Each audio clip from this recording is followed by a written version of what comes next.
Why the fuck? Some people told to shut up and they did because they're scared. Some people sold out and got paid power and or position. Some people were, are, and it's just stupid. Why do we celebrate the murdering of black people every year and then call it Black History?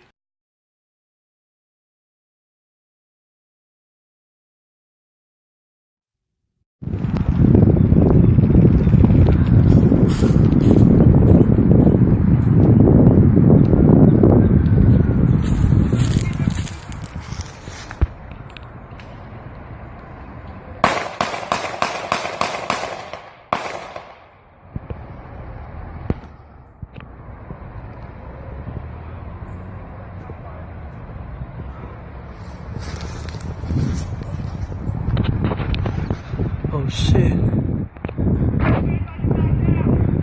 Oh shit.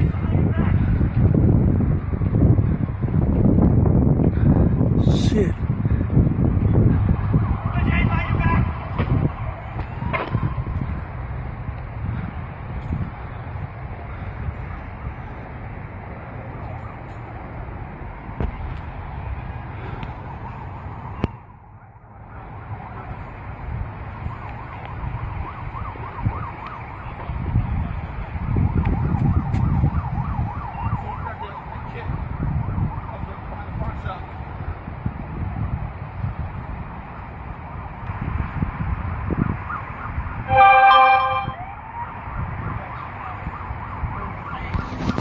Oh shit.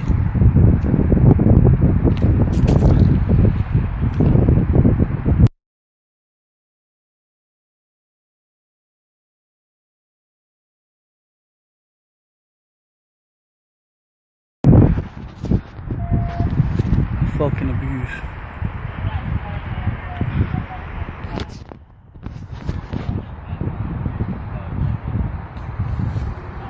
Fucking abuse, man.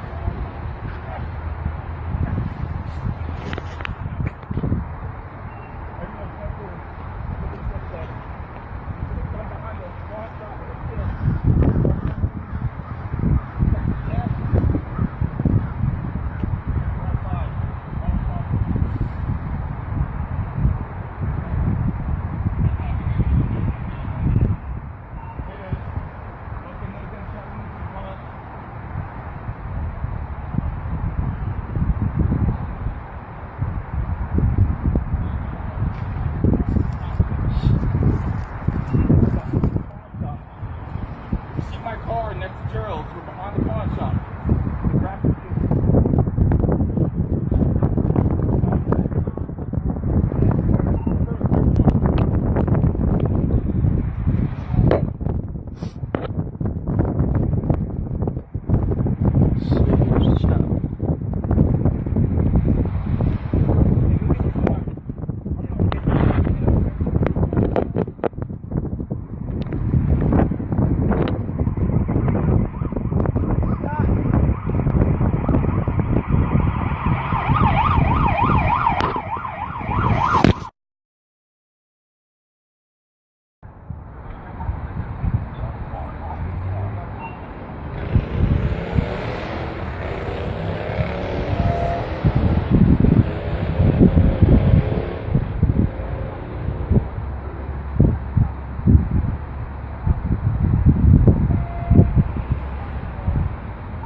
I must confess that that dream that I had that day has at many points turned into a nightmare.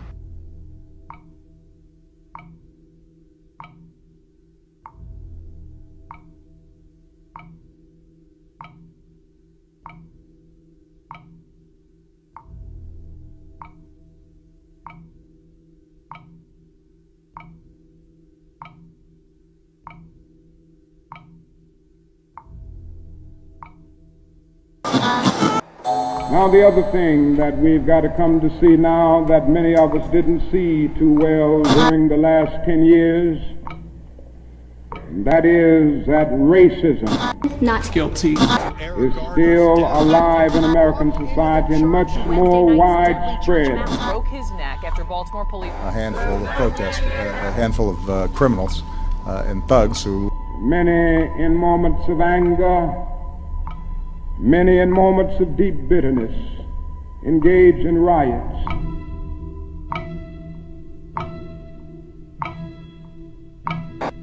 And as long as America postpones justice, we stand in the position of having these recurrences of violence and riots over and over again.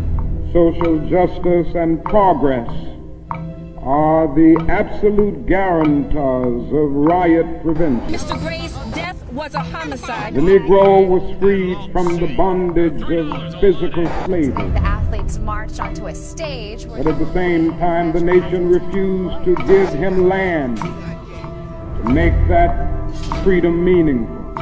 Freedom without land to cultivate. It was freedom and famine at the same time. And create jobs for our people. And create jobs. The Negro is to be free.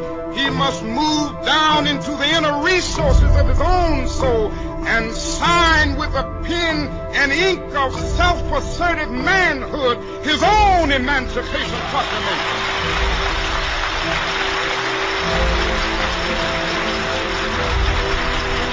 But I want to get the language right tonight. I want to get the language so right that everybody here will cry out, yes, I'm black, I'm proud of it, I'm black and beautiful.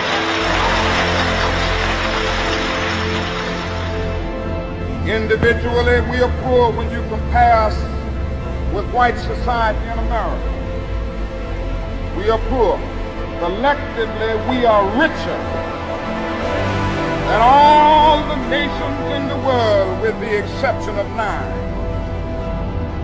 That's power right there if we know how to prove it. We begin the process of building a greater economic base. And at the same time, we are putting pressure where it really hurts. We don't have to argue with anybody. We just need to go around to these stores and to these massive industries in our country. Say, God sent us by here to say to you that you're not treating his children right. We come by here to ask you to make the first item on your agenda fair treatment where God's children are concerned. Now, if you're not prepared to do that, we do have an agenda that we must follow. And our agenda calls for withdrawing economic support from you. We mean business now, and we are determined to gain our rightful place in God's world.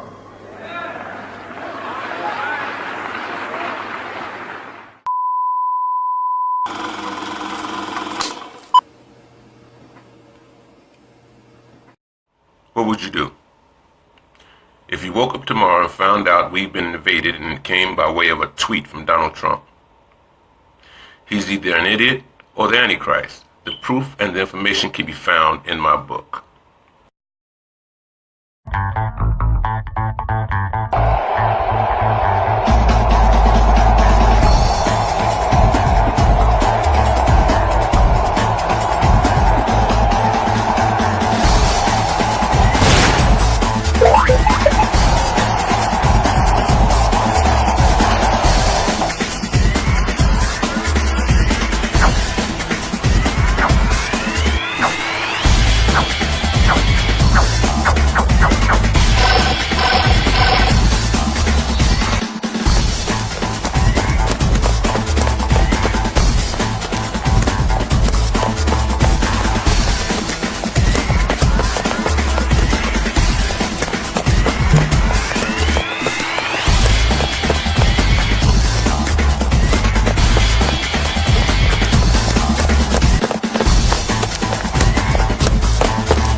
brought to you by GodIam.org.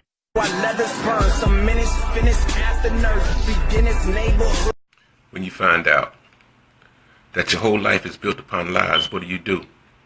You continue the lies and teach them to your children and rob, steal, and kill to protect the lie. And then you die, still holding on to them damn lies. Philip, tell me about Dream Defenders. Dream Defenders came out of the realization, as the senator said, and other people in this audience know, that the people that are murdering the people in our communities are very organized. And so if you're going to mount ample resistance to those forces, then you must be organized.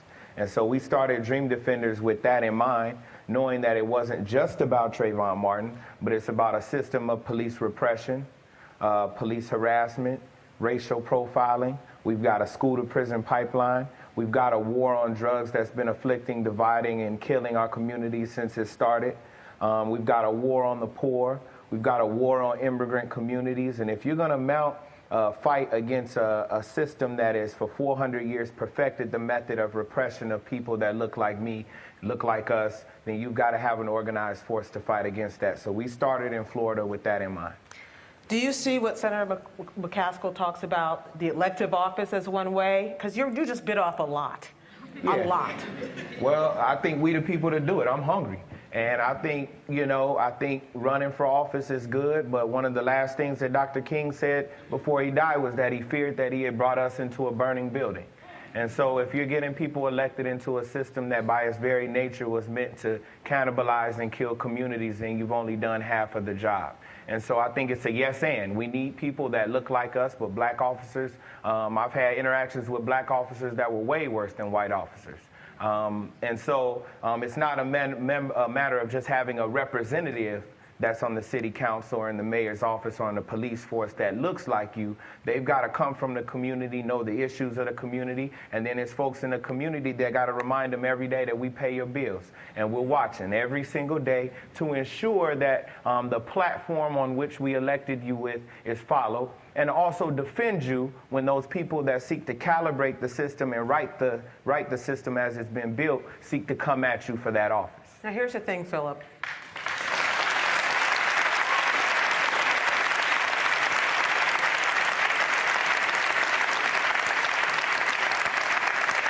Everybody doesn't agree with you. Everybody doesn't see the root of the problem. Ross Kaminsky is one of them. Ross Kaminsky writes for American Spectator, and he thinks, in fact, that a lot of folks should be looking at themselves in the mirror. I want to be really clear on this because I agree with what the mayor of Ferguson said, that, middle-class white guys like me haven't lived the African-American life. That said, from what we see on the news, from what we read, there seems to be a real dearth of leadership among African-American young men, especially in their neighborhoods. And the other thing is, if I could react to what Philip said, I get the feeling, I understand this feeling of this system isn't fair. It's biased against us. But then when you start going to this idea, 400 years of repression in a system that's still designed to hurt us and still designed to keep us down, that starts feeling to me like racism against me just because of the color of my skin. My parents weren't here 400 years ago. My family arrived here way after the Civil War. We had nothing to do with it. And I think that a lot of people in the rest of America feel like we're being blamed for things that we didn't cause, and in fact that we would like to help because we should care. For everybody who's laughing and snickering, no, let me make a point to you. St. Louis, there was a St. Louis County poll done just last week, in which roughly 60% of the people said, I think that this is a problem. And those 60% of the people were black. And then 60% of white people said, I don't think it's a problem. There is a real, true divide. And a lot of people who agree with what Ross Kaminsky said. So I want this conversation to take that into account as well, even if you disagree. When can I just say, sure. I'm not saying that I don't think there's a problem. I think there's a huge problem, and I think that middle-class white people who don't live near black neighborhoods should understand that it's a problem for them too. What I'm saying is that the language, when it starts being turned in a way that even just implies you're the problem because you're white, ends the conversation and removes any chance of positive conversation. Is that what you're saying, Phil? No, absolutely not. So I never mentioned black, white, or people. I mentioned systems. And so the arrest of Darren Wilson, if it happens, and the conviction of Darren Wilson, if it happens, though the system and the history would tell us that it may not, will not alleviate the problems that are happening here and that are happening around the country. For example, I can sit here with a great amount of empathy and say every day George Zimmerman woke up and saw that black men were evil.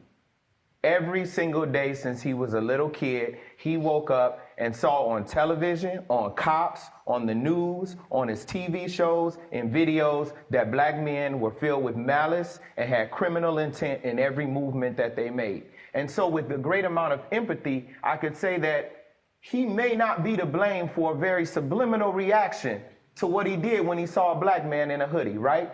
I'm not mad so much at George Zimmerman. I'm mad at a system every day that stakes its claim on saying that there's a certain segment of society that is a criminal element. I'll take the affirmative. Take the meanest, most restless nigger. Strip him of his clothes in front of the remaining male niggers, female niggers, and nigger infants. Tar and feather him.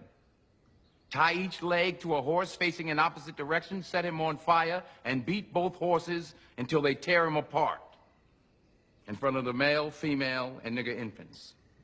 Bullwhip and beat the remaining nigger males within an inch of their life. Do not kill them, but put the fear of God in them, for they can be useful for future breeding. Anybody know who Willie Lynch was? Anybody? Raise your hand. No one? He was a vicious slave owner in the West Indies. The slave masters in the colony of Virginia were having trouble controlling their slaves, so they sent for Mr. Lynch to teach them his methods. The word lynching came from his last name. His methods were very simple, but they were diabolical. Keep the slave physically strong, but psychologically weak and dependent on the slave master. Keep the body, take the mind. I and every other professor on this campus are here to help you to find, take back, and keep your righteous mind. Because obviously you have lost it. Study to show thyself approved. The difference between heaven and hell is knowing the truth, yet living a lie. But what's worse is knowing the truth and still living the lie. Worse still is knowing the truth and not caring if it's a lie. Judgment Day.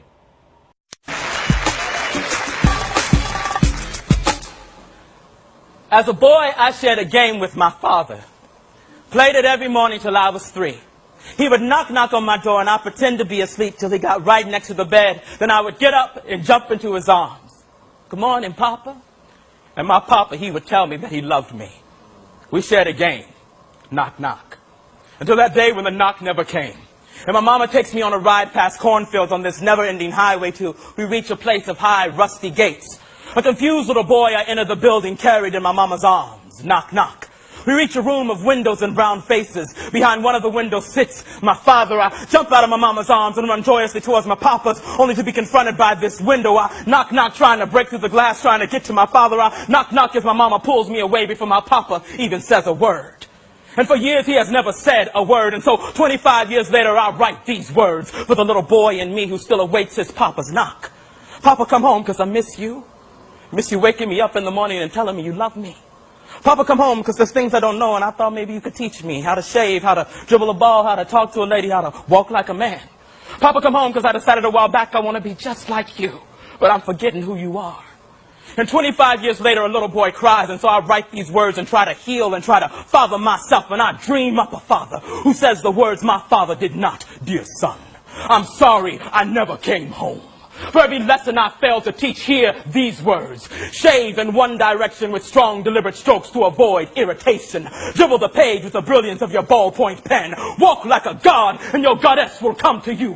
No longer will I be there to knock on your door, so you must learn to knock for yourself. Knock, knock. down doors of racism and poverty that I could not. Knock, knock on doors of opportunity for the lost brilliance of the black men who crowd these cells. Knock, knock with diligence for the sake of your children. Knock, knock for me, for as long as you are free, these prison gates cannot contain my spirit. The best of me still lives in you. Knock, knock with the knowledge that you are my son, but you are not my choices. Yes, we are our father's sons and daughters, but we are not their choices. But despite their absences, we are still here, still alive, still breathing, with the power to change this world, one little boy and girl at a time. Knock, knock, who's there? We are.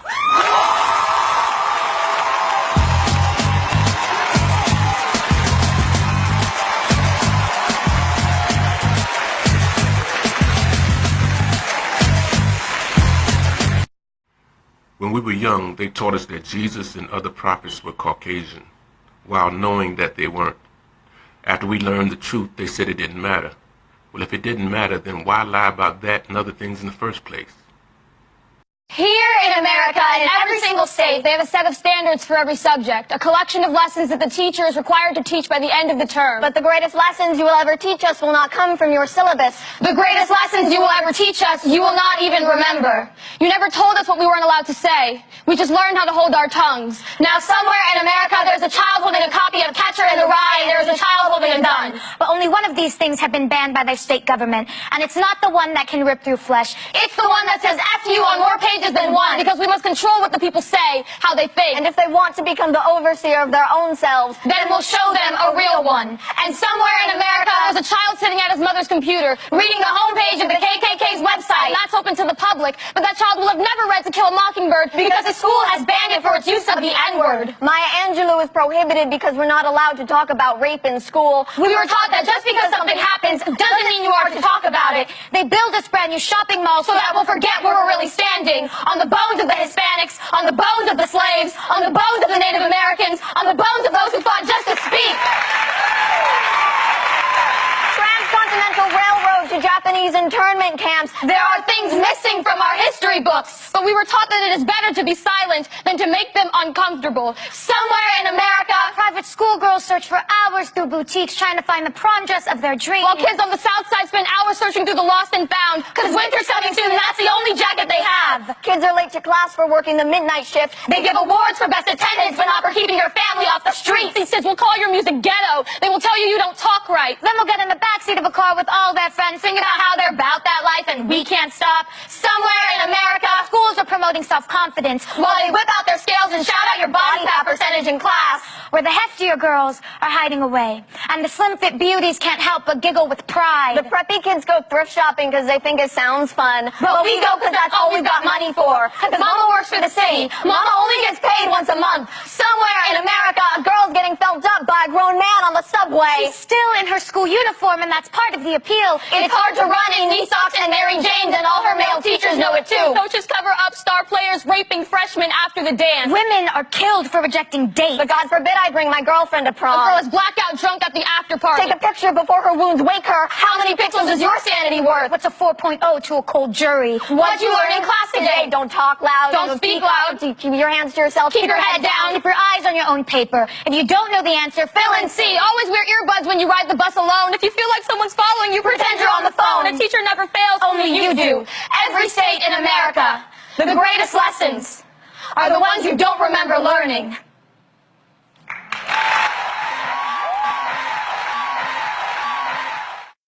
Chicken wings for that money, even though they was no good. But you do get something for your money. But when you put your money in the church bucket, what do you get back? Hope in a future after you die. In my position on that, if I have to die to experience heaven, I don't need that religion. Anyone who tells me that I should be content with accepting hell on earth, when the white man has his heaven here, and the Chinese man has his heaven here, and the Arab and East Indian has his heaven here, and they're even building their heaven in my ghetto, and you're telling me I got to die in order to experience what they are getting right now? That's a religion I don't need, because that's a religion for servitude. And so we have to put the black church to task and ask them, what are you doing without Jesus money? Let me tell you what they're doing with your Jesus money. Every black church in America has their money in a white bank. It is the white banks that are funding the regentrification ethnic cleansing movement. So all of us go to church.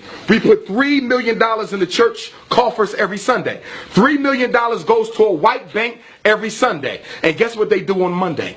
They take $3 million of black people's white Jesus money and they give loans to white land developers and businesses and entrepreneurs to come into the ghetto where the church is located, buy up all the property, and force grandma out on the street homeless. Now, grandma been going to that church for 30 years. Grandma been giving that church $50 every Sunday.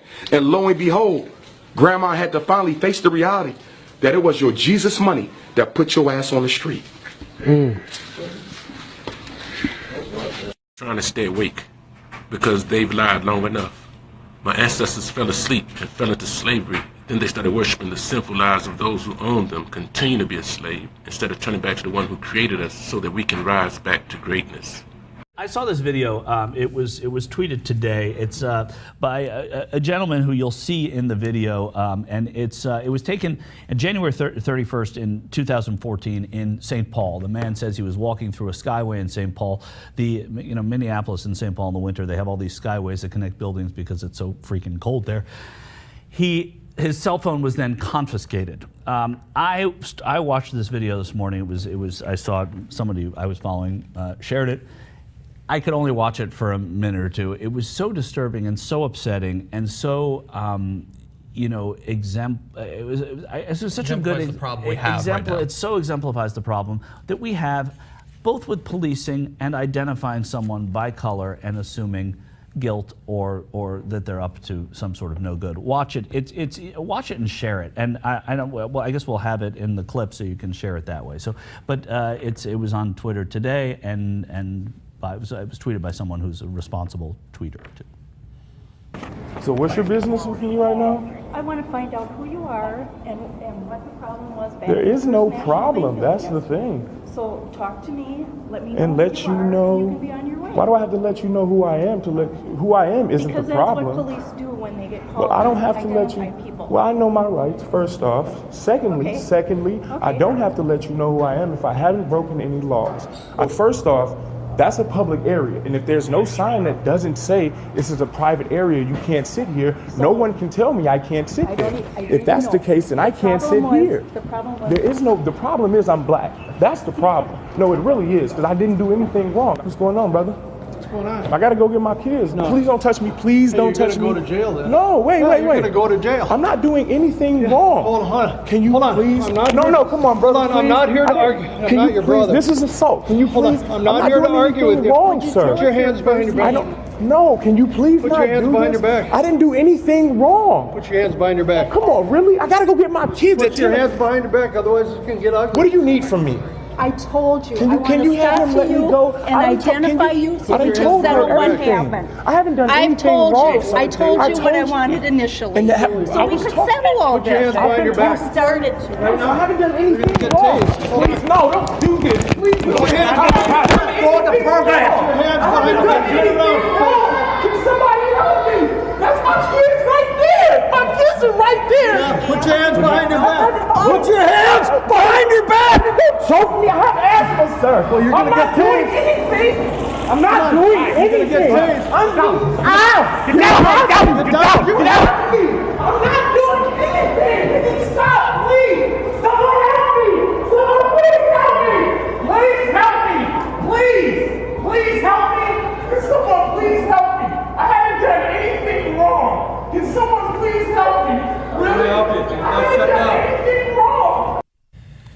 That's hard to watch. That's hard to watch. And it's important to watch though, because for any type of change to happen, you have to watch all of this. You have to see the dogs in 1963 in Kelly Ingram Park in Birmingham and be appalled by it. You have to see John Lewis getting struck over the head on the Edmund Pettus Bridge in Selma, Alabama, and be appalled by it to see that there needs to be change someplace. Yep. So you have to watch these videos and see that it is a reality, that this man apparently was seated waiting killing time Alone. as anyone who has a kid has done. I'm always late to pick my kid up, but most people kill a few minutes before they get there, and just standing alone there on a cold, St. Paul January day, and then he was going to walk down the hall and pick his kids up as New Horizons. Then he sees the officer that he was presumably speaking with earlier, and he said, "How are you, brother?" And he said, "I'm not here to argue, and I'm not your brother." Yeah. I mean, the police used to be like when we were kids and you wanted to be a cop. It was because there was a beat cop in the neighborhood, and people knew the cops, and then they all moved into cars, and then now they're in tanks. So the whole distancing and militarization of the police has and again, I have nothing against individual policemen that I know and have met, and I think that they're like in any profession, they're mostly noble. But when you see this, it shows you that there's a huge problem, and it's not. And like you said, John, about something else, like there's cell phone video of everything all the time. So we're just seeing one here. This is not the only time this has happened. Yeah, and just before you type the comments like, oh, look, they cut stuff out. Yes, the video is much longer. However, you can watch the entire thing. The guy was insanely rational and level-headed to a fault. Was not raising his voice. He was just saying, I know my rights. I wasn't doing anything. And in that situation, like if you're the sort of person that looks at him and says he deserves it, as so many people that watch our videos apparently do, what would you have done in that situation? There apparently is nothing you can do once the cops approach you to not be locked up, to not be handcuffed and dragged away. All he was saying was, I wasn't doing anything. I'm here for a good reason. My kids are right there. You can see my kids are there. I'm picking them up. What the fuck are you supposed to do at that point? And we know what happened. And it is a black. I mean, he did say, "You're picking on me because I'm black," and that's not a quote. He said someone there called the police and said, "There's a black guy sitting here," or "There's somebody." Well, who's that guy? I don't know who that guy is. That wouldn't have happened to me. If I'm sitting reading or whatever, waiting to pick my son up, nobody's going to come over to me and wonder, I mean, maybe the beard, but truthfully, and so that's an experience. It's a way that a huge segment of the people that you share this world with live every day, and this is you're seeing it in St. Paul, Minnesota. It's happening everywhere, and it's bad policing. Yeah, so this is happening. This is why we show it. This is why it frequently shows up on a program, is because most people, thankfully, don't have to deal with this, but it does happen every day. And then you go on Fox News and you see Bill O'Reilly saying with the sidebar, Talking Points memo does not believe in white privilege. There's no difference between how people of different races are treated in this country.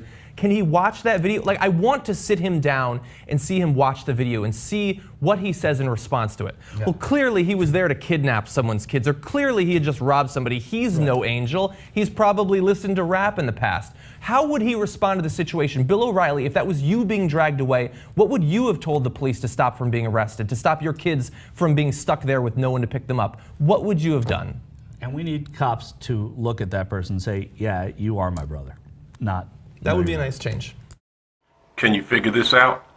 Quote, I will show unto thee the judgment of the great whore that sitteth upon many waters, unquote. Pacific Ocean, Atlantic Ocean, Gulf of Mexico, 5 Great Lakes, 10,000 lakes of Minnesota, Niagara Falls.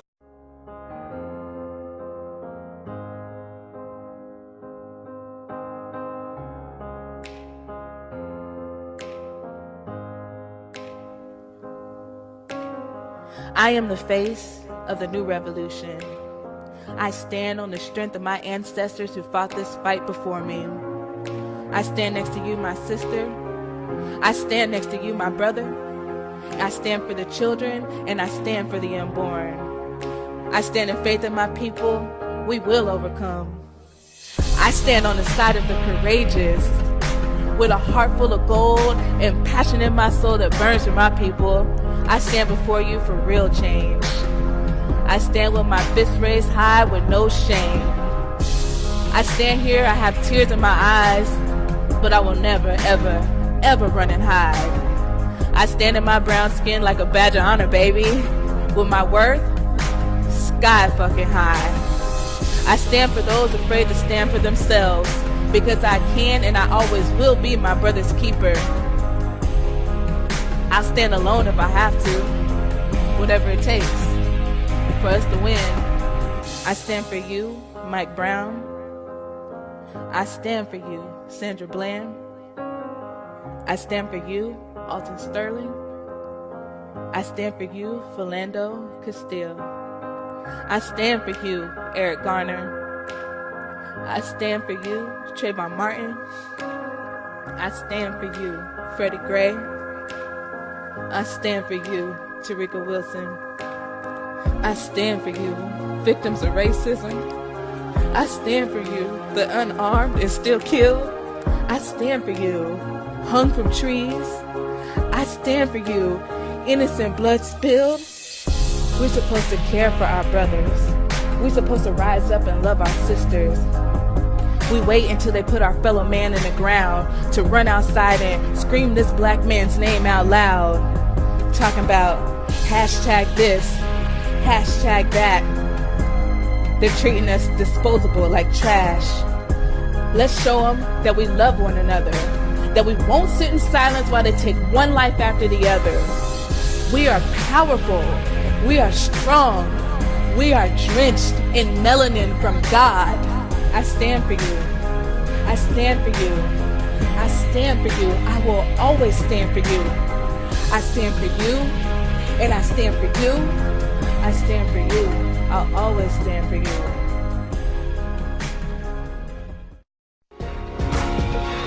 As I was preparing for this panel, I thought about Eric Garner again, as I often do, and the fact that he said 11 times, "We know I can't breathe." And I've often reflected on the fact that those words, "I can't breathe," if you would have just changed the first one, "We can't breathe," in many ways represents the struggle of African Americans in this country. Because from the very beginning, at the founding of the Republic, we had to deal with chattel slavery, one of the worst crimes ever perpetrated against humanity, of course. And chattel slavery lasted all the way until the Civil War. And then there was a brief moment of enlightenment around the 13th Amendment, which ended slavery, and the 14th Amendment, the Equal Protection Clause, and of course the 15th Amendment, which dealt with the right to vote. But that brief Reconstruction period was quickly abandoned, and we moved into Jim Crow and the Black Codes and systematic lynching of African Americans, all designed to suppress our capacity. And so you go from chattel slavery, brief moment of Reconstruction, into Jim Crow segregation, which takes us into the 1960s and the culmination of the Civil Rights Movement with the 64 Civil Rights Act, the 65 Voting Rights Act, ultimately the 68 Fair Housing Act. Brief moment of enlightenment designed to deal with Jim Crow and things of that nature. And then Richard Nixon is elected a few months after Robert F. Kennedy and of course Martin Luther King are assassinated. And then 3 years into Richard Nixon's term, in 1971, he effectively launches the war on drugs when he labels drug abuse public enemy #1. At that time, 350,000 people or so were incarcerated in America. Today, there are more than 2.2 million. Yeah. And so we've gone from chattel slavery into the Jim Crow era, and then a few years after that was ended legislatively, the period of mass incarceration begins. And so Eric Garner says, "I can't breathe," but the African American experience has been, we've largely been unable to breathe, free of systematic, organized, consistent oppression. And that's why we're so thankful for the efforts of all of the individuals who are on this panel. That's why that struggle has been so necessary, and why at the end of the day, we've got to do all that we can, working in partnership with the activists on the outside and the legislators on the inside, to give the African American community and all others across this country the room to really experience the American dream and be given some room to breathe. Kickstart your day at 7 and get the news you need from the perspective you want. News 1 Now with Roland Martin, every weekday morning at 7 on TV 1. Black man versus black man? Shit hurt real bad. The greatest thing the slave masters did was to influence black on black crime. Willie Lynch. Now there's Crips versus Bloods versus Disciples versus Vice Lords, etc. The true pride of America. Stay with me. We got pulled over for a busted tail light in the back. And the police just, he's covered. They killed my boyfriend. He's licensed, he's licensed to carry. He was trying to get out his ID and his wallet out his pocket, and he let the officer know that he had a firearm and he was reaching for his wallet, and the officer just shot him in his arm. We're waiting for a back. I will, sir. No worries. I will. Fuck! He just shot his arm off. We got pulled over on Larpener. I told him not to reach for it. I told him to get his hand open. You told him to get his ID, sir, and his driver's license. Oh my God, please don't tell me he's dead.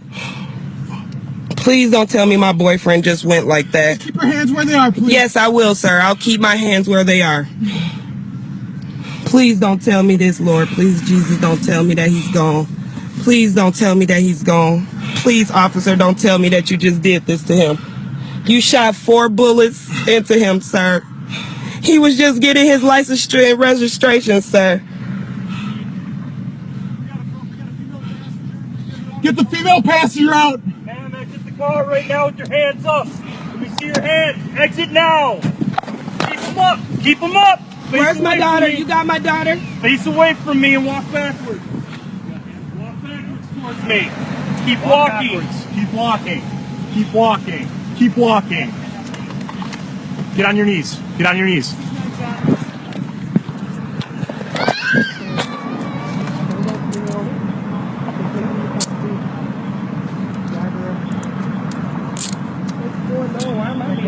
Ma'am, you're just being detained right now until we get this all sorted out, okay?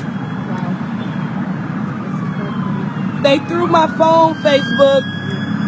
Please don't tell me, Lord Jesus, please don't tell me. Purse here. Okay, Any weapons or anything? No, please don't tell me my boyfriend is gone. Here, take it off my hand. Please don't tell me he's gone. Please, Jesus, no! Please, no! Please, no! Don't let him be gone, Lord! Can you get my phone back?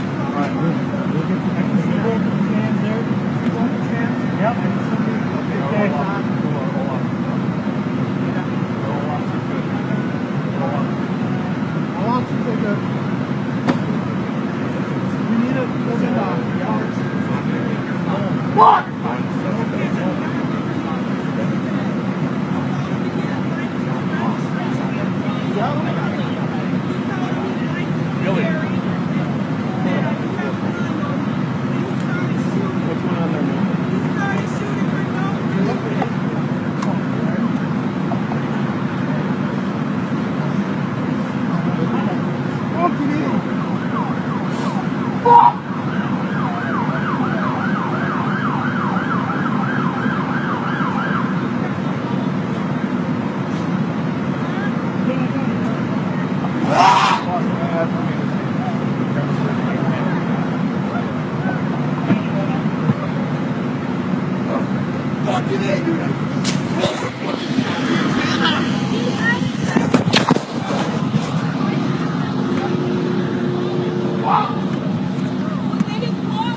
License and registration. You told him to get it, sir.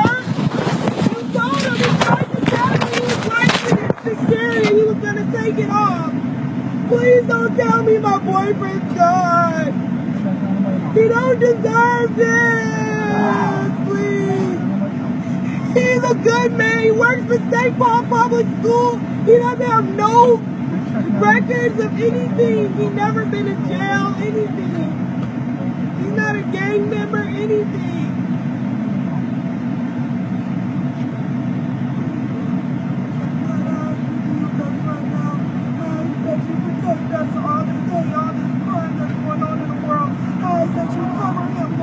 That you allow him to be still here with us, Lord. His family needs him. I need him. He needs us, Lord. Please, Lord, wrap your arms around him. Please, Lord, make sure that he is okay, that he's breathing, Lord. Please, please, Lord, for these police officers, they are not right, Lord. They are not up to just kill these people like this, Lord. Just stand their arm, Lord. Please, Lord, you know our rights, Lord. You know we are innocent people, Lord. We are innocent people. We are innocent people. We are innocent. My 4-year-old can even tell you about it.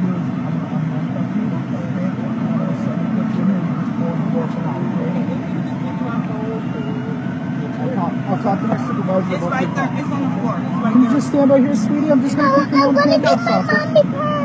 I'll take care of that, okay? Can you just stand right here for me? Stay right here. Go ahead and stand back. Can you, before you take the handcuffs off of me, can you walk me? Can you search her before I...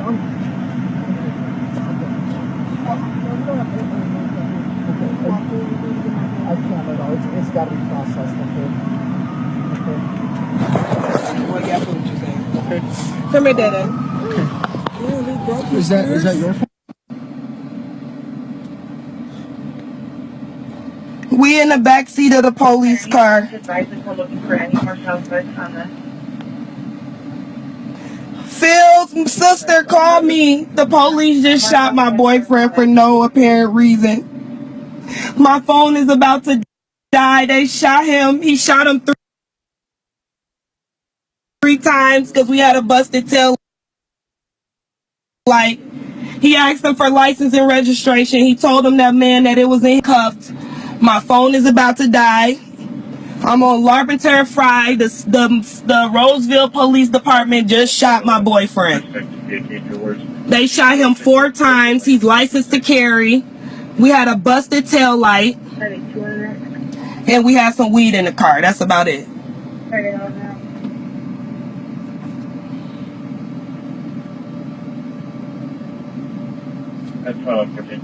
It was a Chinese police officer that shot him. He's Chinese. He's about 5'5", 5'6" and a half. Heavy set guy. He asked him for his license and registration, which was in the back of his pocket because he keeps his wallet in his pocket. And as he went to reach, he let the officer know before he was reaching that he had a firearm on him. And before he can let the officer know anything, the officer took off shots. About 4 or 5 rounds was shot. And my boyfriend, I don't know what condition he's in.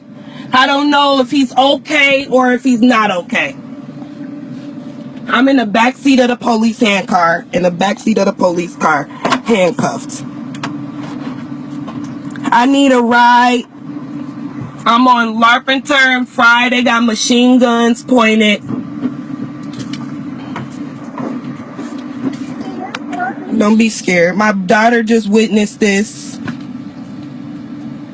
The police just shot him for no apparent reason. No reason at all. They asked for license and registration. That's the police officer over there that did it. With the black on.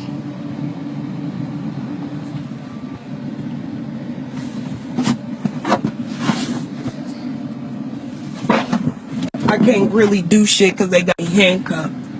It's okay, Mommy. I can't believe they just did this. I'm fucking ah! It's okay, I'm right here with you.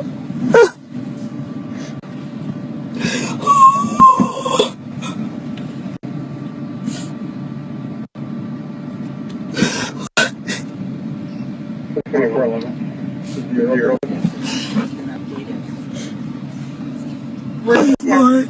Y'all please pray for us, Jesus, please, y'all. I ask everybody on Facebook, everybody that's watching, everybody that's tuned in, please pray for us.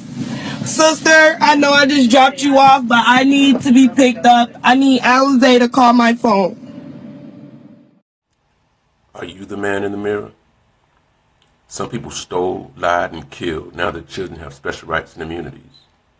Today that oppression continues through the system of information. So to them, black lives don't matter.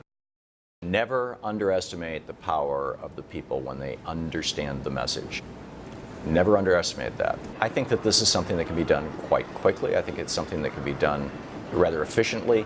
It's just going to require a large enough parade. It's going to require a large enough people to understand the core concepts, and that's the real work that we have to do right now. Is hit that critical tipping point, which is probably around 20 or 30% of the voting populace actually understanding the issue. And a big part of the issue when creating a multiracial, multi-ethnic democracy movement is an understanding of how race and racism were constructed in the United States through law, and how those laws informed our culture in much the same way those corporate rights have been constructed through the law to ensure rule of the wealthy minority over the majority, and how our culture reinforces and legitimizes that lack of democracy. Right from the very beginning, Article 4 of the U.S. Constitution defined people as property. You see, the authors of the Constitution were very interested in protecting their property, including slaves. No person held to service or labor in one state, under the laws thereof, escaping into another, shall, in consequence of any law or regulation therein, be discharged from such service or labor, but shall be delivered up on claim of the party to whom such service or labor may be due. The Indian Removal Act of 1830. Indigenous communities are forced from their homelands. Over 10 years, 100,000 native children and adults marched thousands of miles west into unknown arid territory. 15,000 do not survive the journey. But over 25 million acres of land is made available for white settlers. 1854, the People versus Hall. Non-whites are barred from testifying in court. No black, mulatto, or Indian shall be allowed to give evidence in favor of or against a white man. 1857, Dred Scott versus Sanford. Free blacks are taxed, but still have no rights of citizenship granted to whites. 1862, Emancipation Proclamation in District of Columbia. Slaves are freed in D.C., but former slave owners are reimbursed for slaves given up. Whites are paid over $1 million in reparations for lost property. 1862, Homestead Act. 50 million acres of formerly indigenous land in the West, having been violently invaded by U.S. soldiers in violation of treaties, is distributed by the government at low cost to white settlers only. And 100 million acres of indigenous land are given for free to railroad developers. 1882, Chinese Exclusion Act bans immigration of both skilled and unskilled Chinese laborers. 1924, Johnson-Reed Act creates an immigration quota system based on national origin, favoring Nordics over the inferior races of Asia and Southern and Eastern Europe. 1934, in the wake of the Great Depression, the National Housing Act is implemented, creating a federal housing authority to provide loans and federal subsidies for home ownership, but the FHA mortgage underwriting standards discriminate against non-whites and investment in non-white communities through a process called redlining. 1942, an executive order forces 111,000 Japanese Americans into concentration camps. And the war on drugs declared by Richard Nixon violently targets and imprisons people of color disproportionately through today. Righteous anger can only be provoked by anger at injustice or unfairness. And I'm angry about the fact that we've got 20 to 25% of the children in the richest country in the world who go to bed hungry or undernourished every night. I'm angry about the fact that we have transnational corporations that are destroying the planet that we depend upon for life itself. And I'm angry about the fact that the world that's being created with the rape and plunder of Mother Earth is a racist, sexist, and class oppressive society. You bet I'm angry. I'm angry because it doesn't have to be this way. Are we in a class war right now? Of course we are. And you know, Warren Buffett, I think, said it the clearest. He said, we're in a class war, and we've been in a class war for years, and my class is winning. And who is his class? The owning class, the people who own these corporations.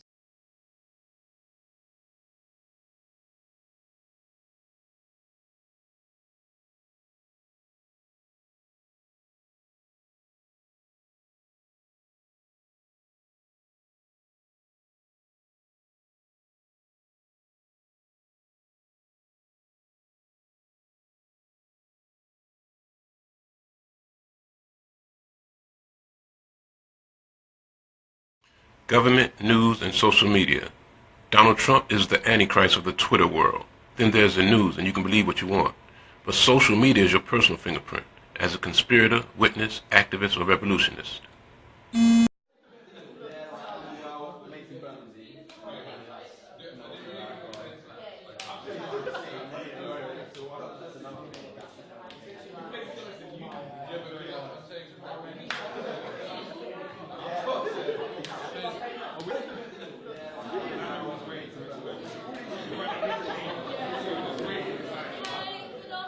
Class, like, can we settle down? Rose, turn around, please. We've got a lot to get through today. Okay, so carrying on from our lesson last week, we were looking at the key divisions in the early stages of the civil rights movement and the general impact across the board. Sam, come on. Sit up straight. Right, stop slouching. This is the perfect opportunity for you to engage, so make the most of it. Well, we learn the same stuff every year for Black History Month. Every single October, we learn the same things, either apartheid, slavery, or the civil rights. How many of you guys have actually learned something new these last years? See? That's what I mean. Sam, this is our history. Come on, man. No, seriously. Do you guys know anything about Ralph Bunche, the first black person to win a Nobel Prize? Or that the richest person ever lived was a black man named King Musa I of Mali? What about Ella Baker? What about Ella Baker?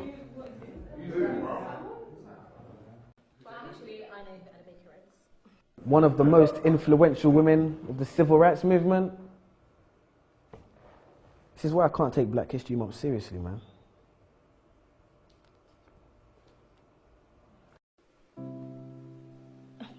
But Samuel, the curriculum is designed to help you think about Black history critically.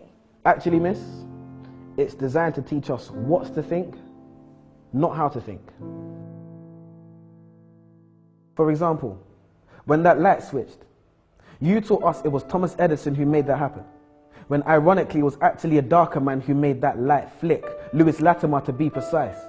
Quite nice when you're talking about Mr. Hamilton and his racing car, but red lights stop. We're always taught that Martin Luther King had a dream, man. But those dreams can't be achieved because our brains are in chains, our minds are enslaved, so we won't get our redemption. Morgan, free man. Will we ever be free, man?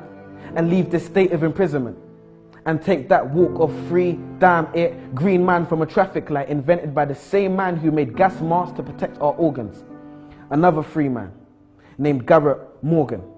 But I bet you never knew that. We need to open our minds. But how can we be taught to see if the blind lead the blind? The first person to develop significant eye surgery was a black woman named Dr. Patricia E. Barth. Now on that note, there's a question I must ask. If this is a great opportunity to learn and be engaged about our past, why are we not actually being taught about our past? Transatlantic slavery, where we're taught Black history starts, but is it really? There seems to be a lot you haven't told us. And you shut down and hold back on the bold ones who stand against the way you're trying to mold us. Consistent enemies of progress. You're surprised because I know things you don't expect me to know yet. And when I tell you you're wrong for telling me about me, you call it a riot while I call it a protest. The Broadwater Farm riots. The media exacerbate and make it seem like it's a bunch of delinquent youths on the streets, when really the first cause and trigger was death at the hands of the police. We cease to know information and the truth. And that's simply because you withhold information from the youth. Maybe one day we'll be satisfied with how our knowledge of history equates. Well, I'm sure like me, you're waiting for the teacher to fill in that space. So do so then. No answer. Well, maybe I can help and just throw out there some names. Mary Seacole, a Crimean war nurse. Mary Prince, a black female author. To be precise, she was the first. Bernie Grant, influential local activist and respected NP. Trevor McDonald, one of the first black ITN journalists to hit the TV screen. Jamal Edwards and SBTV. And when Fuse ODG brought the Yazonto dance to the UK, and my foot swayed to the left and to the right like the wipers of a car's windscreen, and DJ Abrante brought Afro beats to the streets. See, it's funny when we think of our childhood memories. A man who was actually funny, Lenny Henry. Many others, and the list continues. Marcus Garvey, Haile Selassie, Bob Marley, Ignatius Sancho, Tupac, Fela Kuti, Muhammad Ali, Maya Angelou, R.I.P., Kwame Nkrumah, the first Ghanaian president who retained independence from England, the Windrush ship which brought Caribbeans to Britain. So much to learn in just 1 month. A tip of the iceberg, a tiny grace. And what was the first black Roman emperor's name? Years passed and we're still caught up in the same civil rights age, which isn't bad if you learn something new, but we don't. And we're not being taught enough about our culture, so there's no one else to blame but you. And if not you, then who? Questions, questions, questions. If you're not teaching us these things, then I'm inclined to believe it's because you don't know. No. You're the teacher. Your job is to teach, so you must know. And if you do, that must mean you don't want us to know, but that's low. If the information is accessible for our knowledge of our culture to grow, then why on earth wouldn't you want to let us know? Why are you focused so heavily on the influential but very few men and women who made things happen for us? Why are my people being highlighted for a predominantly negative past?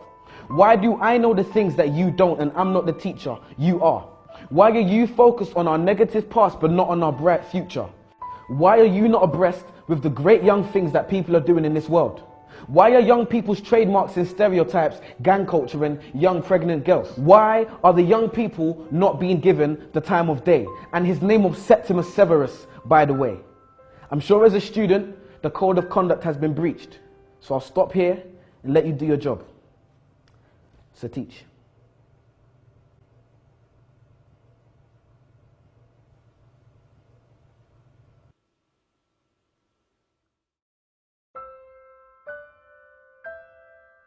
Yo peoples, how's it going? It's your boy Samuel King. This is my poem, What I Wasn't Taught in School. And you're watching Word on the Curb. Blow.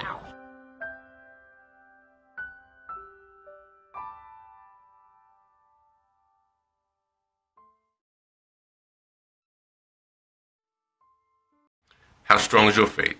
The prophet, peace be upon him, said, whoever amongst you sees an evil, he must change it with his hands. If not, then with his tongue. If not, then with his heart. And that is the weakest form of faith, unless you're just scared. Bro, I'm trying to told your ass, man. Hey, they ain't playing with you, bro.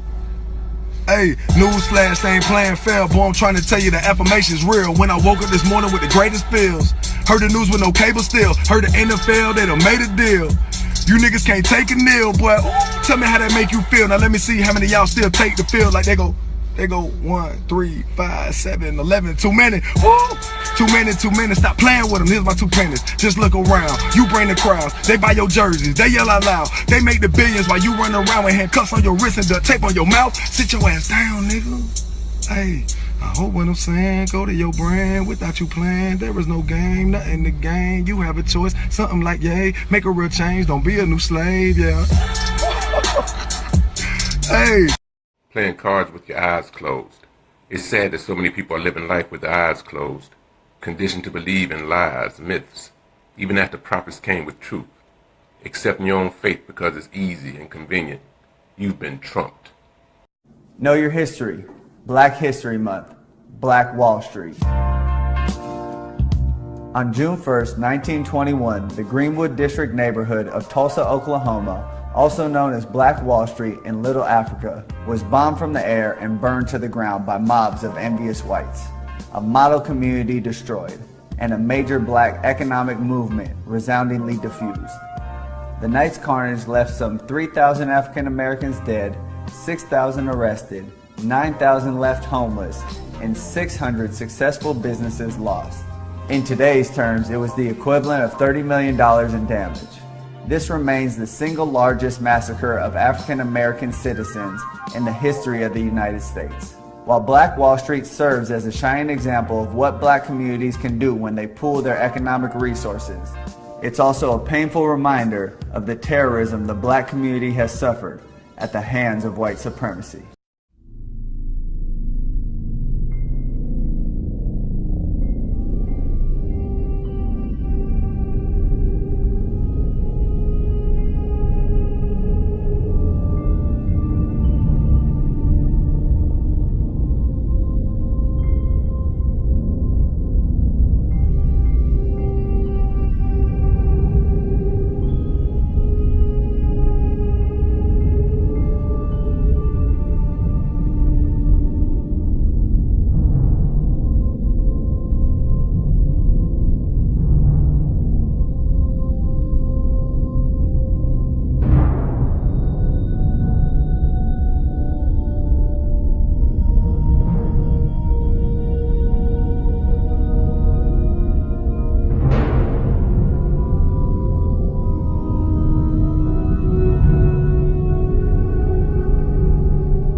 afternoon. Today, the United States of America is changing its relationship with the people of Cuba. In the most significant changes in our policy in more than 50 years, we will end an outdated approach that for decades has failed to advance our interests, and instead, we will begin to normalize relations between our two countries. Through these changes, we intend to create more opportunities for the American and Cuban people and begin a new chapter among the nations of the Americas. Today, the U.S. government pointed the finger of blame directly at North Korea for the devastating cyber attack against Sony Pictures. They caused a lot of damage, and we will respond. We will respond proportionally, and we'll respond in a place and time and manner that we choose.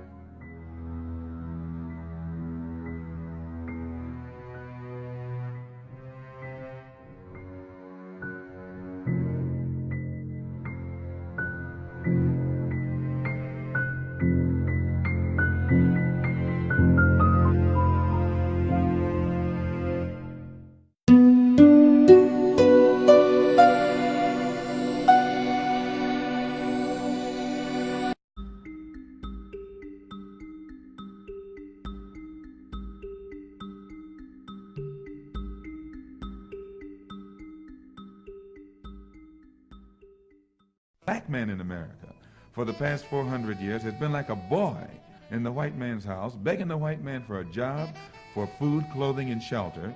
And then after the white man provides him with all of these things, he turns around and has the nerve to get angry at the white man when the white man tries to control his life. How can people, a group of people such as our people, who own no factories, have equal job opportunities competing against a race that owns the factories?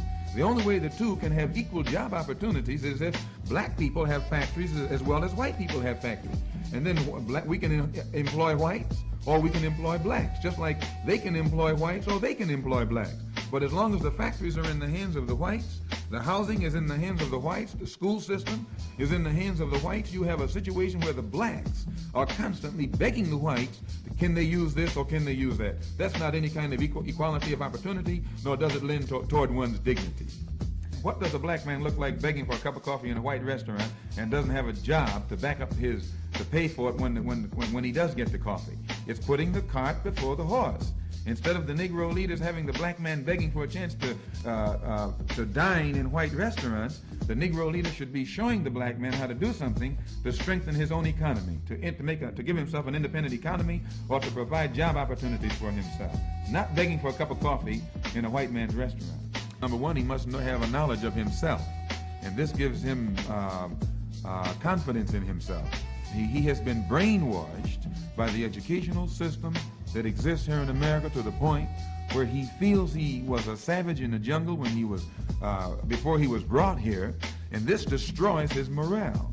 So the number one thing that has to be done, he has to be retaught, he has to be re-educated and made to know that he's a man like anyone else, and then he can stand on his own 2 feet like others. Then if the black man, the black leadership, who has access to all of this money and has all of these degrees today, can't use his talent and his know-how to set up business opportunities, job opportunities, housing opportunities for the black people, the same as the white leaders have done for white people, then these black leaders need to get off the boat. They're not leading our people toward any kind of independence, but they're using their positions and their education and their talent to exploit our people worse than the slave master did during slavery.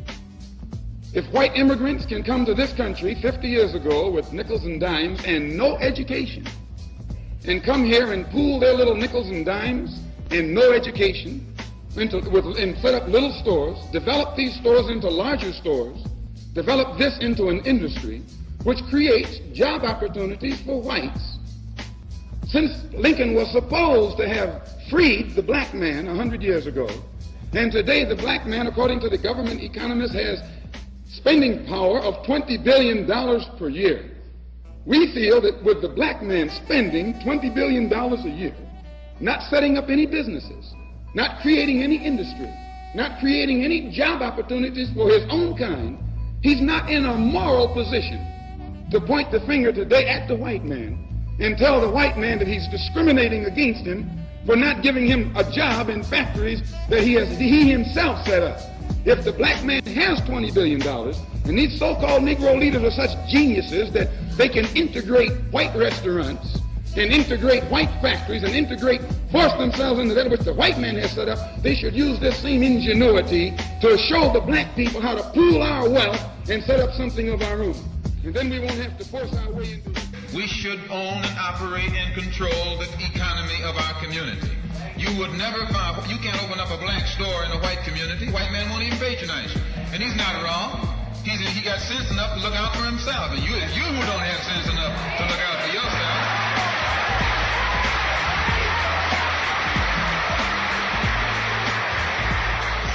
The white man is too intelligent to let someone else come and gain control of the economy of his community. But you will let anybody come in and control the economy of your community. Control the housing, control the education, control the jobs, control the businesses under the pretext that you want to integrate. No, you're out of your mind.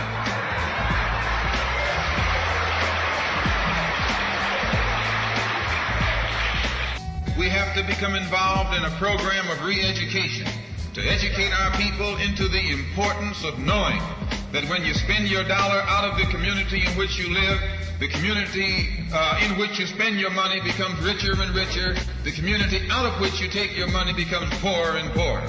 And because these Negroes who have been misled and misguided are breaking their necks to take their money and spend it with the man is becoming richer and richer, and you're becoming poorer and poorer. And then what happens? The community in which you live becomes a slum. It becomes a ghetto. The conditions become run down. And then you have the audacity to complain about poor housing in a rundown community. Why, you run it down yourself when you take your dollar out.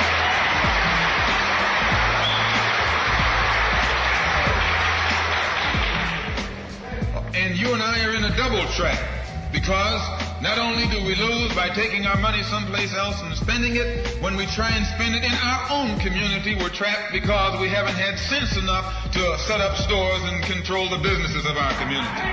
The man who's controlling the stores in our community is a man who doesn't look like we do. He's a man who doesn't even live in the community. So you and I, even when we try and spend our money in the block where we live or the area where we live, we're spending it with a man who, when the sun goes down, takes that basket full of money in another part of the town.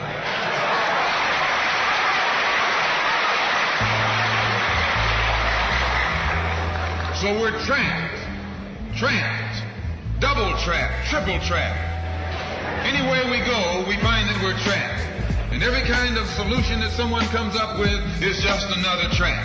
Shows our people the importance of setting up these little stores and developing them and expanding them into larger operations. Woolworth didn't start out big like they are today. They started out with a dime store and expanded and expanded and expanded until today they're all over the country and all over the world, and they're getting some of everybody's money. Now this, what you and I in General Motors, the same way, didn't start out like it is. It started out just a little rat race type operation, and it expanded and expanded until today it's where it is right now. And you and I have to make a start. And the best place to start is right in the community where we live.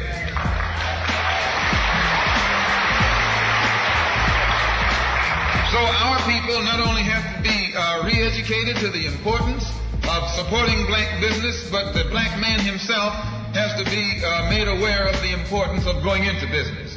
And once you and I go into business, we own and operate at least the businesses in our community. What we will be doing is developing a situation wherein we will actually be able to create employment for the people in the community. And once you can create some employment in the community where you live, it will eliminate the necessity of you and me having to act ignorantly and disgracefully, boycotting and picketing some cracker someplace else, trying to beg him for a job.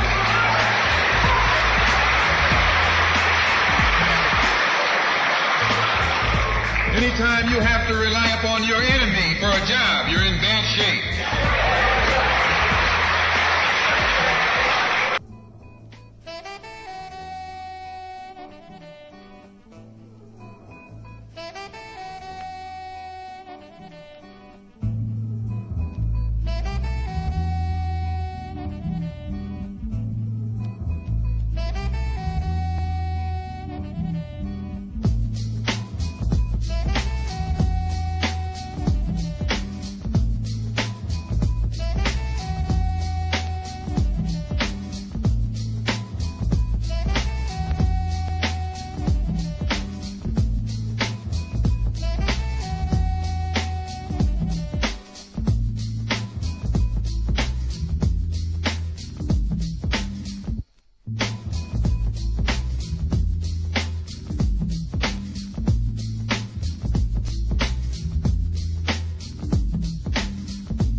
hate when people try to convince you that there's no more racism in America.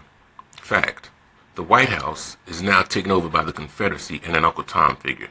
The false sense of democracy ended with the 44th president, and now Babylon the Great has fallen. You go to Nigeria, which is, if not the most corrupt nation in Africa, and it is, it could be the most corrupt nation in the world, Minister Farrakhan. Oh, now, Mr. Wallace. It is the most corrupt nation that I have ever covered. I've been there 25 years ago, and I've been there as recently as last year. Fine. So what? 35 years old. That's what that nation is. Now, here's America, 226 years old. You love democracy, but there in Africa, you're trying to force these people into a system of government that you just have accepted. 30 years ago, black folk got the right to vote. You're not in any moral position to tell anybody how corrupt they are. You should be quiet and let those of us who know our people go there and help them get out of that condition. But America should keep her mouth shut wherever there's a corrupt regime, as much hell as America has raised on the earth. No, I will not allow America, or you, Mr. Wallace, to condemn them as the most corrupt nation on earth when you have spilled the blood of human beings. Has Nigeria dropped an atomic bomb and killed people in Hiroshima and Nagasaki? Have they killed off millions of Native Americans? How dare you put yourself in that position as a moral judge? I think you should keep quiet, because with that much blood on America's hands, you have no right to speak. I will speak because I don't have that blood on my hands. Yes, there's corruption there. Yes, there's mismanagement of resources. Yes, there is abuse. There's abuse in every nation on earth, including this one. So let's not play holy to moralize on them. Let's help them. I'm not moralizing. I'm asking a question, and I got an answer. Why would you put it as the most corrupt regime in the world? That doesn't make sense. Can you think of one more corrupt? Yeah, I'm living in one. I'm living in one. Yes, you've done a hell of a thing on this earth, so you should not be the one to talk. You should be quiet when it comes to moral condemnation.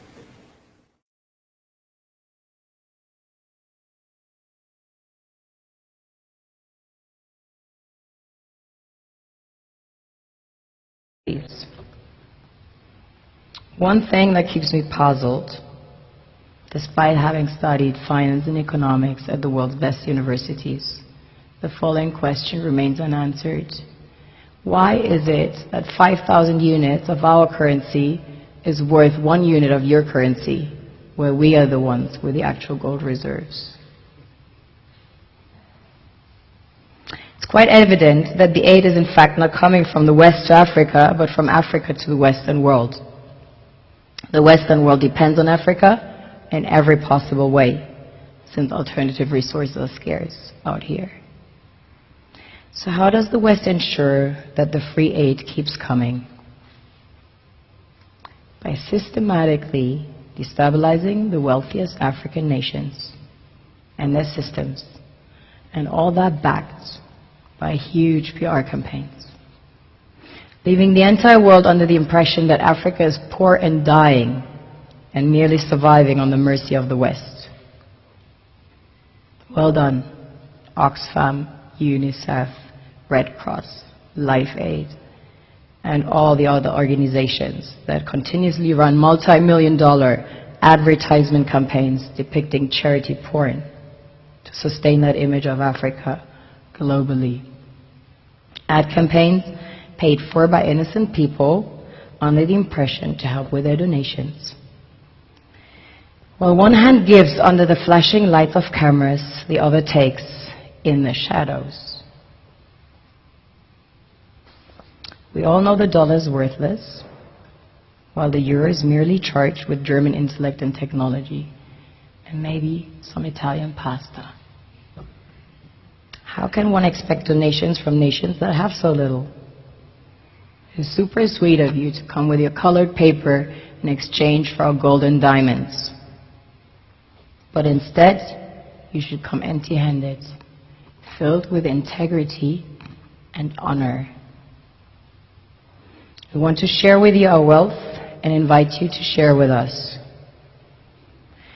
The perception is that a healthy and striving Africa would not disperse its resources as freely and cheaply, which is logical. Of course, it would instead sell its resources at world market prices, which in turn would destabilize and weaken Western economies established on the post-colonial free meal system. Last year, the IMF reports that 6 out of 10 of the world's fastest growing economies are in Africa, measured by their GDP growth. The French Treasury, for example, is receiving about $500 billion year in, year out in foreign exchange reserves from African countries based on colonial debt they forced them to pay. Former French President Jacques Chirac stated in an interview recently that we have to be honest and acknowledge that a big part of the money in our banks comes precisely from the exploitation of the African continent. In 2008, he stated that without Africa, France will slide down in the rank of a third world power. This is what happens in the human world, the world we have created. Have you ever wondered how things work in nature? One would assume that in evolution the fittest survives. However, in nature, any species that is overhunting, overexploiting the resources they depend on as nourishment, natural selection would sooner or later take the predator out because it upsets the balance. There are two kinds of people, good and evil. There is no in-between. There are those who truly want to see the real reasons behind the envious, jealous, oppressive nature and hatred toward the black people, and those who don't. PainJoyPain.com. Let me tell y'all what you can get when you sell 500 kilos of that fine white powder. Let me show you, watch this. Before I show you, let me break it down to you. So this dude gets popped at the border, right? Gets popped with all these kilos of coke. So guess what he does? What everybody else does. He goes and tells the feds, hey man, there's this dude in Waco. I've been sending him 20 to 30 kilos a week of cocaine or that fine white powder. And I've been sending them 20, 30 keys every week for 6 months. It's crazy because that dude happened to be my dad. And they charged my dad with 500 kilos of cocaine over that 6-month period. So let's just say my dad was getting them for $10,000 a kilo. He was selling them for like $17,000, $18,000. So he's making a couple $100,000 from that one driver in 6 months. And you know what my dad has to this day? You know what he has out of making all that money? Let me show you what he has today. A freaking barbecue pit. You serious? A barbecue pit. All that money and all you got is a barbecue pit? Man, gone on. Man, my dad's been gone 13 years and the only thing he has left to his name is that barbecue, man. A barbecue pit. So all that hustling we doing out here, whether it be ounces, pounds, kilos, that is what you're investing in, is a barbecue pit at the end of the day. At the end of the, yeah, it looks good. You got nice little clothes. You got a little money saved up, riding your little nice little car. It sounds good right now. It looks good. But at the end of the day, that is what your future's looking like right there. That is what you say. You're putting food on the table. You don't, no, man. Your kids gonna end up with a barbecue pit. What they gonna do with a barbecue pit, man? You know what I'm saying? My dad spent $30,000 on a lawyer. He got a 20-year sentence.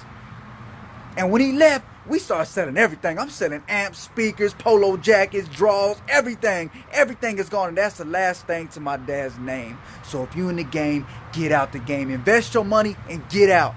Because that is what you're investing in right there. That is what your future's looking like, man. I love y'all, man. Open your eyes up. Share this video.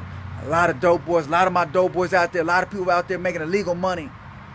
They need to see what their future looking like. Quit thinking short term and start thinking long term, baby. I love y'all. Deuces. In the beginning there was utter darkness. Then God said, let there be light. So if light is great, then how powerful must the darkness be if light came from it? Now look in the mirror and reflect on the day of judgment.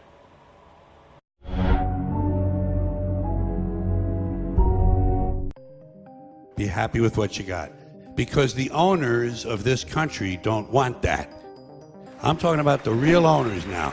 The real owners, the big wealthy business interests that control things and make all the important decisions. Forget the politicians. The politicians are put there to give you the idea that you have freedom of choice. You don't. You have no choice. You have owners. They own you. They own everything. They own all the important land. They own and control the corporations. They've long since bought and paid for the Senate, the Congress, the state houses, the city halls. They got the judges in their back pockets. And they own all the big media companies, so they control just about all of the news and information you get to hear. They got you by the balls. They spend billions of dollars every year lobbying to get what they want. Well, we know what they want. They want more for themselves and less for everybody else. But I'll tell you what they don't want. They don't want a population of citizens capable of critical thinking. They don't want well-informed, well-educated people capable of critical thinking. They're not interested in that. That doesn't help them. That's against their interest. You know what they want? They want obedient workers. Obedient workers. People who are just smart enough to run the machines and do the paperwork and just dumb enough to passively accept all these increasingly shittier jobs with the lower pay, the longer hours, the reduced benefits, the end of overtime, and the vanishing pension that disappears the minute you go to collect it. And now they're coming for your Social Security money. They want your fucking retirement money. They want it back so they can give it to their criminal friends on Wall Street. And you know something? They'll get it. They'll get it all from you sooner or later because they own this fucking place. It's a big club, and you ain't in it. You and I are not in the big club. And by the way, it's the same big club they used to beat you over the head with all day long, where they tell you what to believe. All day long, beating you over the head in their media, telling you what to believe, what to think, and what to buy. The table is tilted, folks. The game is rigged. Nobody seems to notice. Nobody seems to care. Good, honest, hard-working people continue to elect these rich cocksuckers who don't give a fuck about them. It's called the American dream because you have to be asleep to believe it. Human beings are nothing more than ordinary jungle beasts, savages, no different from the Cro-Magnon people who lived 25,000 years ago in the Pleistocene forest eating grubs off of rotten logs. No different. Our DNA hasn't changed substantially in 100,000 years. We're still operating out of the lower brain, the reptilian brain, fight or flight, kill or be killed. Now, we like to think we've evolved and advanced because we can build a computer, fly an airplane, travel underwater. We can write a sonnet, paint a painting, compose an opera. But you know something? We're barely out of the jungle on this planet. Barely out of the fucking jungle. What we are is semi-civilized beasts with baseball caps and automatic weapons. It just seems to me that only a really low IQ population could have taken this beautiful continent, this magnificent American landscape that we inherited. Well, actually, we stole it from the Mexicans and the Indians, but hey, it was nice when we stole it. Only a nation of unenlightened half-wits could have taken this beautiful place and turned it into what it is today, a shopping mall. Mile after mile of mall after mall. Many, many malls, major malls and mini malls. They put the mini malls in between the major malls. And in between the mini malls, they put the mini marts. And in between the mini marts, you got the car lots, gas stations, muffler shops, laundromats, cheap hotels, fast food joints, strip clubs, and dirty bookstores. America the Beautiful, one big transcontinental commercial cesspool. And how do the people feel about all this? How do the people feel about living in a coast-to-coast shopping mall? Well, they think it's just fucking dandy. They think it is cool as can be because Americans love the mall. They love the mall. That's where they get to satisfy their two most prominent addictions at the same time, shopping and eating. We got to be the most interesting critters on the planet. And then we wonder why a UFO doesn't just land and say hello.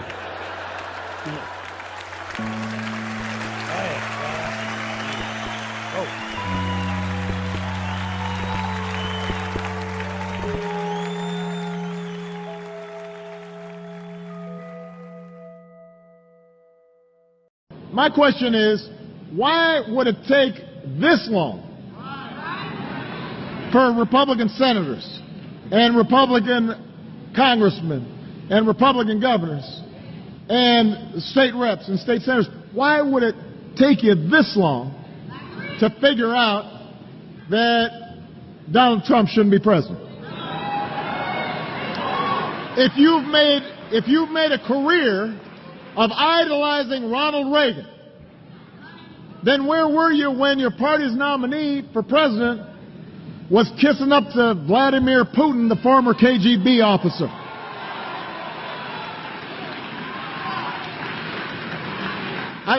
You used to criticize me for even talking to the Russians. Now suddenly you're okay with your nominee having a bromance with Putin.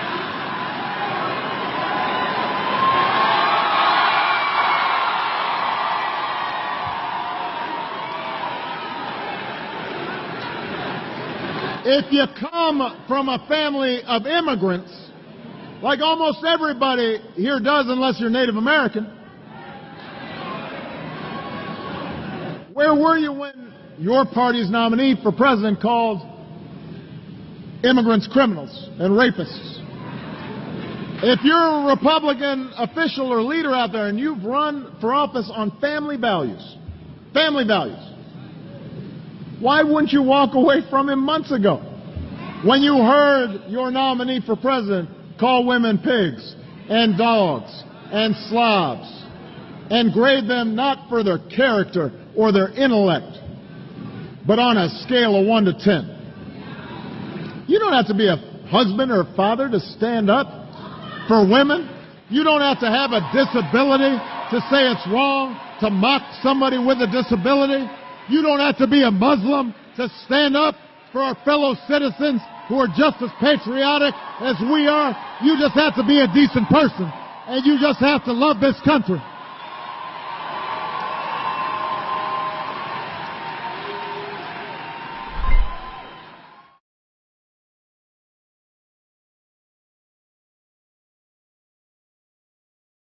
Number one, recognize the necessity for unity and group operation. Do you understand that if we can work together as a group in unity, we will be more successful, more powerful, more able to do the things that as individuals working by ourselves, we have never been able to do. Two, pool your resources physically as well as financially. Stop wanton criticism of everything that is black owned and operated.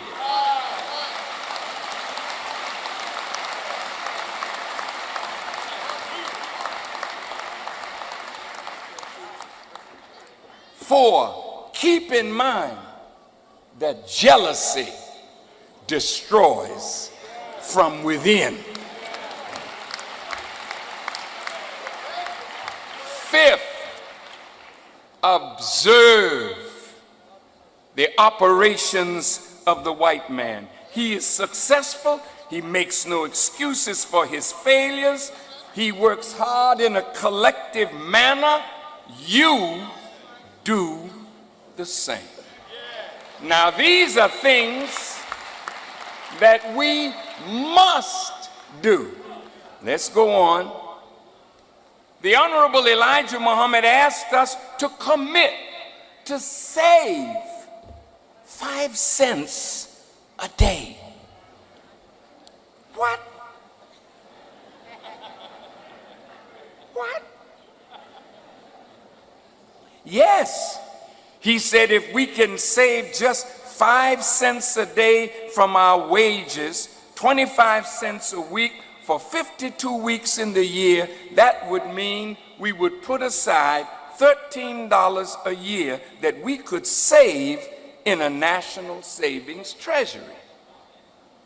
At that time that he wrote this, we numbered 22 million people and approximately 5 million were wage earners. Well, if 5 million wage earners save $13 a year, this would mean 65 million saved out of our wages in 1 year. at the rate of 25 cents per week, it would be painless. Now wait, we just getting started. Now look, today, brothers and sisters, don't you think we can do better than what we were asked to do 48 years ago? According to government statistics, there are a little over 16 million blacks employed at some level. Well, look what happens if we raise the economic bar and contribute the same nickel a day. But we do it 7 days a week with the working force of 16 million. Look at this. 7 days times 1 nickel a day, 35 cents a week. Do you have it? Yes, sir. Isn't that painless? Yes, sir. You know you don't like pain. No, sir. Look at this. 52 weeks in a year, so that amounts to $18.20 per year. And if everybody in this room, everybody listening by television, everybody under the sound of my voice gave $18.20 a year, multiply that by 16 million in the working force. Now we got $291,200,000 in just 1 year. 291 million. Look at the power of pennies, nickels, and dimes if all of us did this.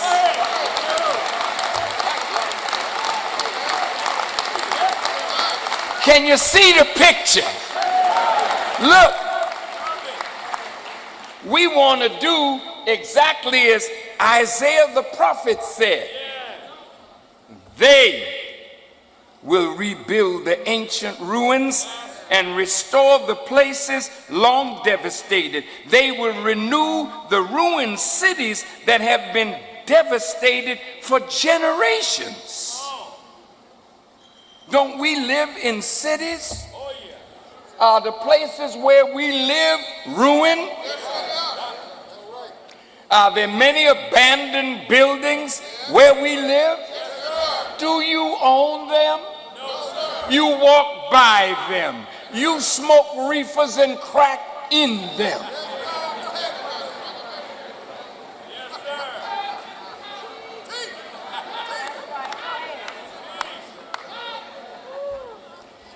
If this resembles any person's living or dead, it's not a coincidence. Now look. That's just $291, nearly $300 million painless. Now, I'm going to show you more that we can do with the help of God. I just want you to see the picture, because once you see the picture, it's done. Now watch this. Isaiah 58:12 says that they will be the restorer of streets to dwell in. Look at the streets where we dwell. See, if we started saving money, simple little pennies, we'll show you more of what we can do. And look at this. The Honorable Elijah Muhammad says, and to do this, we start with land.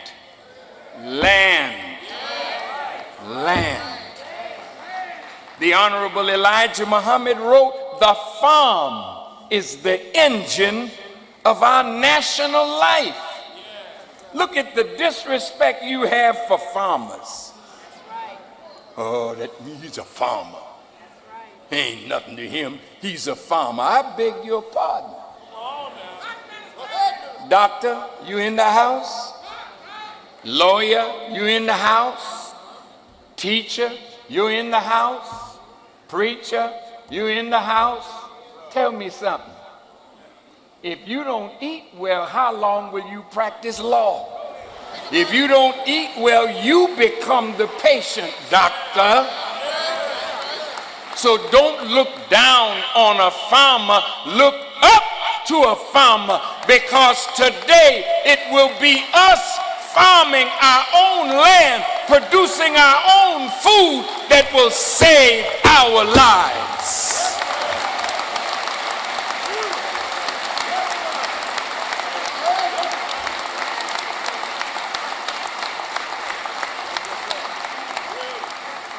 Everywhere I have traveled, where we live, black people are not producing food to feed our populations in Africa, in the Caribbean, in Central and South America. Why is that? Why are we buying food in the Caribbean from America, from Australia, from England, from Europe, from France? Why are you doing this when the land under your foot is rich? It hurts me to travel and see us so dependent on others for the basic necessities of life, when the richness of our land is there to produce all that we need and then some. America is for sale, but we are not owning it. We helped build this. Our sweat and blood was used to protect it. Shouldn't we be co-owners of it? See, you got to think like that now. That's right. I don't want to walk streets that we don't own. Everybody can look at their community and say, this is ours. You're the only people that has a community that's owned by things and people that live outside of our community. This shows that there's something wrong with us mentally. Now, since our slave masters' children put their faces on the dollar, I think Jackson is on a $20 bill, not Jesse.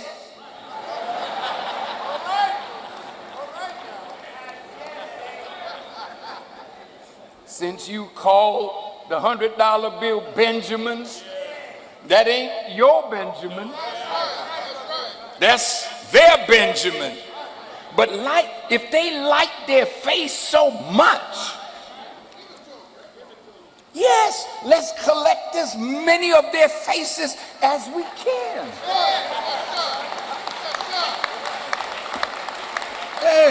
Mr.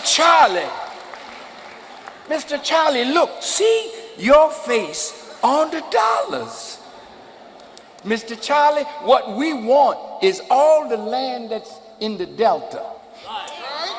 We want to start in Arkansas, same way they started, buying the land, working the hell out of us, picking the cotton to make America rich and strong. Let's go back over that road.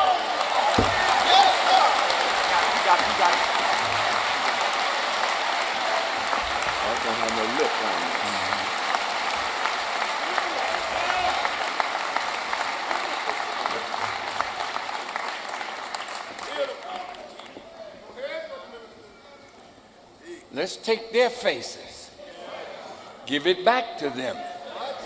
We don't want more fiat money, we want land. Then we can buy the tools that will make us productive on the land, from which will spring all kinds of businesses that inspire entrepreneurs, not people that are begging somebody else for a job, but you're creating jobs. Then we can grow into a solid economic foundation for us, but without the land, we have no basis for real capital development. Plus, we are an international people. Our brothers and sisters are all over the world. desirous of doing business with us. But if we are not producing anything, we can't enter into trade and commerce with the nations of the earth. As the Honorable Elijah Muhammad wrote in Message to a Black Man, quote, as a people, we must become producers and not remain consumers and employees. We must be able to extract raw materials from the earth and manufacture them into something useful for ourselves. This would create jobs in production. We must remember that without land there is no production, and the surplus of what we produce we would sell. This would help develop a field of commerce and trade as other free and independent people whose population is less than that of ours, so-called Negroes, who are in America dependent. The future is in our hands.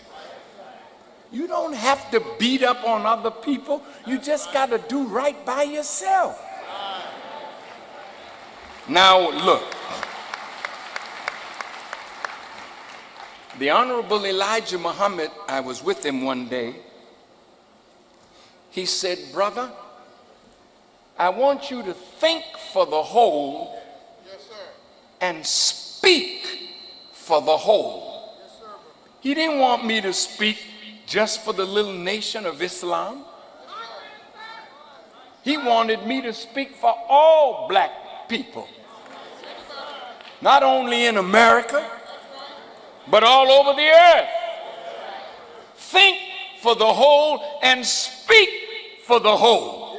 Muslim and black in America. Life is too short to stay in the dark. Come check us out. www.painjoypain.com. Final hour.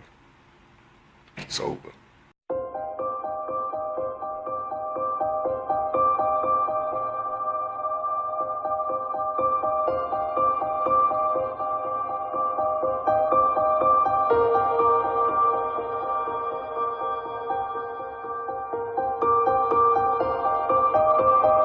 Help cover up a murder? America's history and God's judgment. And the scripture says, if we are to annihilate any community, we let the leaders commit vast corruption therein.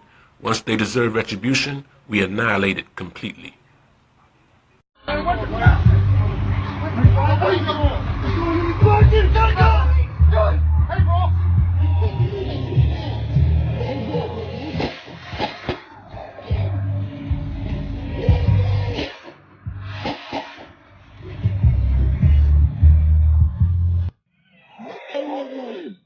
We got pulled over for a busted tail light in the back. And the police just, he's covered. He has killed my boyfriend. He's licensed, he's licensed to carry. He was trying to get out his ID and his wallet out of his pocket, and he let the officer know that he had a firearm and he was reaching for his wallet, and the officer just shot him in his arm. We're waiting for a back. I will, sir. No worries. I will. He just shot his arm off. We got pulled over on Larpener. I told him not to reach for it. I told him to get his hand off it. You told him to get his ID, sir, and his driver's license. Oh my God, please don't tell me he's dead. Please don't tell me my boyfriend just went like that. Keep your hands where they are, please. Yes, I will, sir. I'll keep my hands where they are. Please don't tell me this, Lord. Please, Jesus, don't.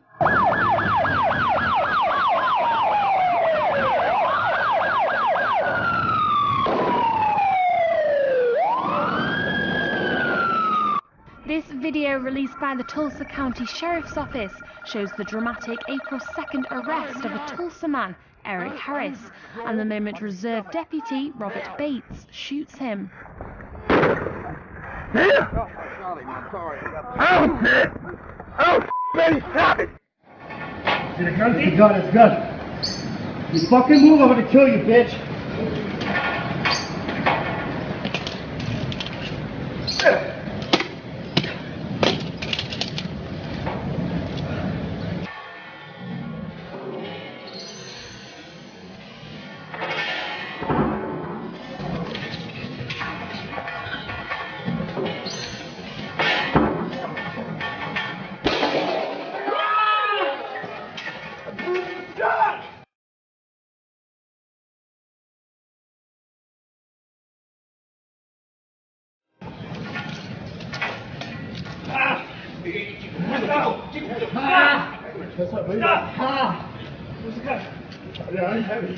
I got shot.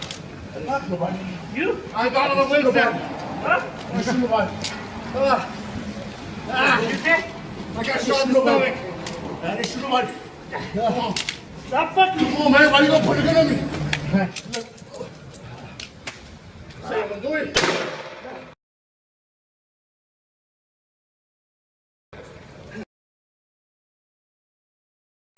Stop.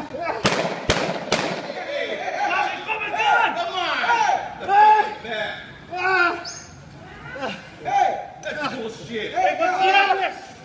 Paul 20, on to you, roll over TC, Houston, just east of Black Olive. Copy, roll over TC, east of Black Olive.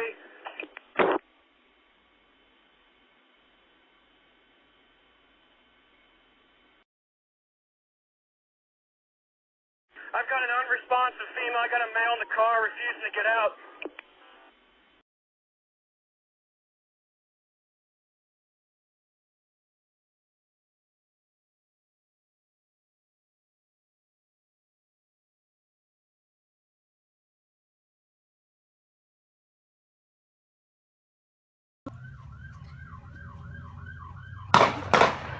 Oh fuck, they shot him? Yeah. Worry about safety, I'm not a fucking murderer. Alright? Try to harm me. Try to harm you. Alright? Do it. Get on the ground! Get on the ground now! Get on the ground! Get on the ground! Don't make fun. Put up! Move it!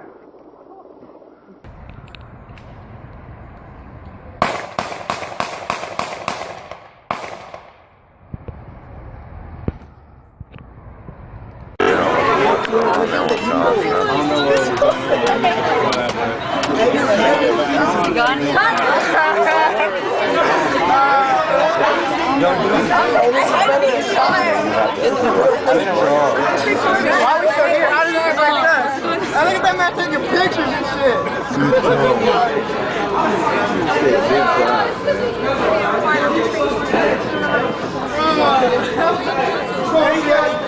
You gotta take pictures of this shit.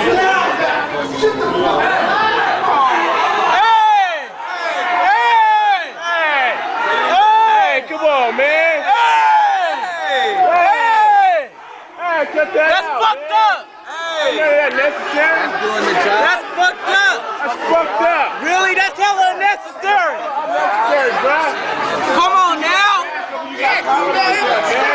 Protect yourself. Protect yourself. Come on, man. Come on now, y'all. Really?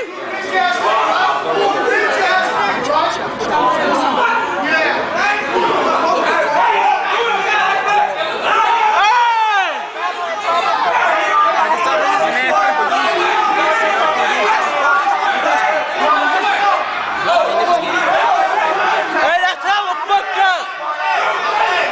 That's fucked up.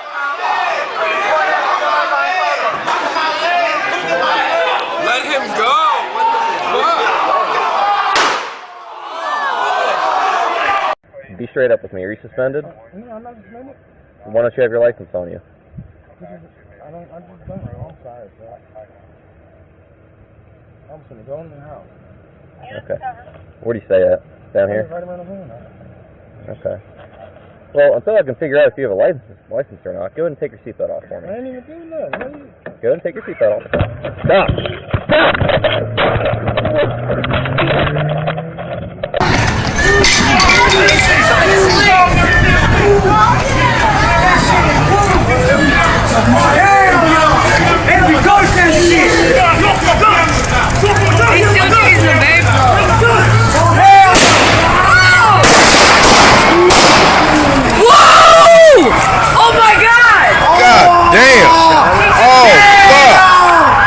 The graphic footage was captured on the officer's body cameras.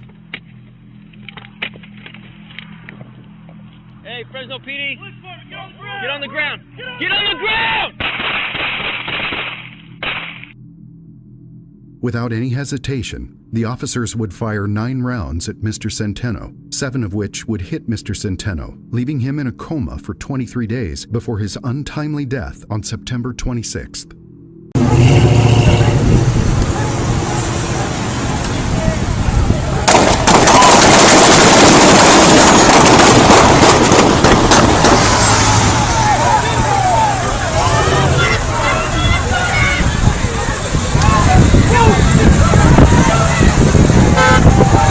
They shoot him so many times. I don't know, man. That was straight up bull. Get your hands out now! Get your hands out! Get them out! Shots fired, shots fired. Get me medical here now.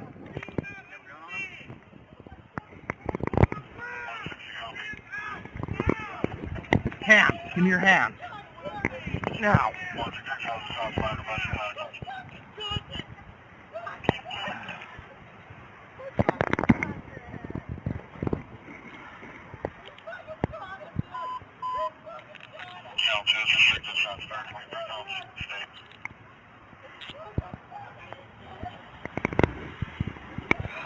Ven a cama.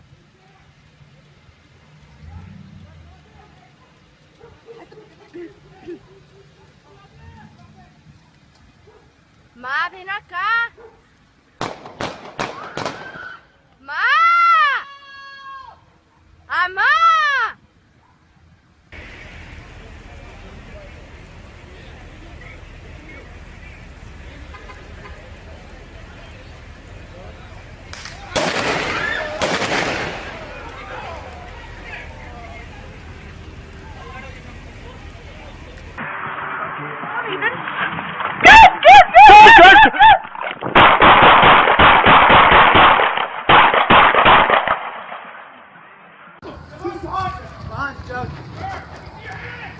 Hands up! Hands up! Put your hands up!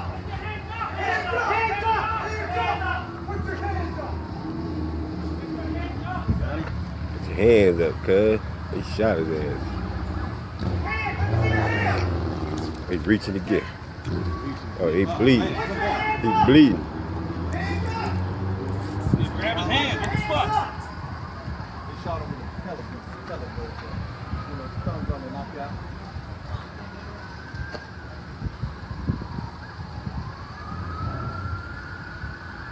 Man, put your hands up.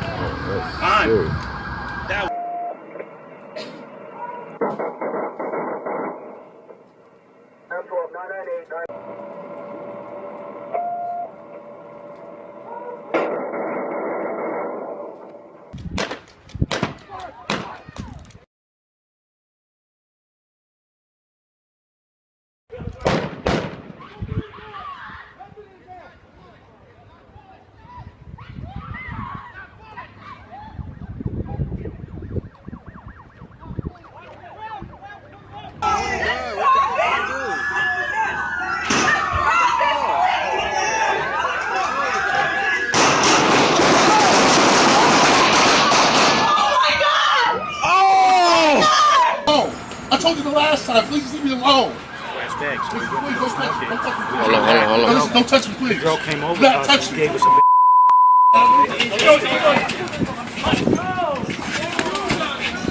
Damn, man. Stop. Give us your hands, buddy. Put your hand behind your back. I can't breathe.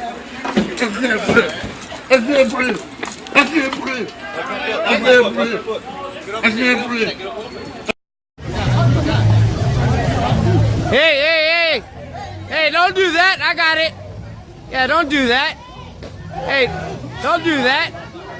Nah.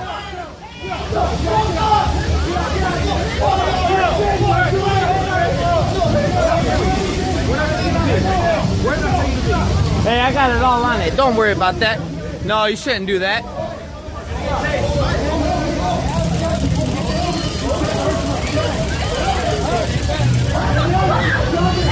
Watch as this car uses a turn signal to park along 800 Greenwich Street at lunchtime that day.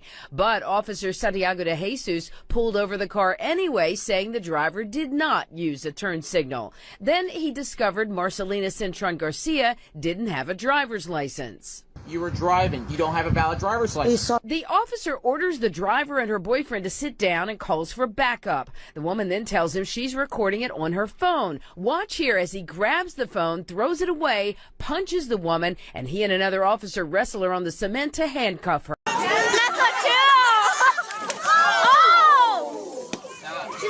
You okay?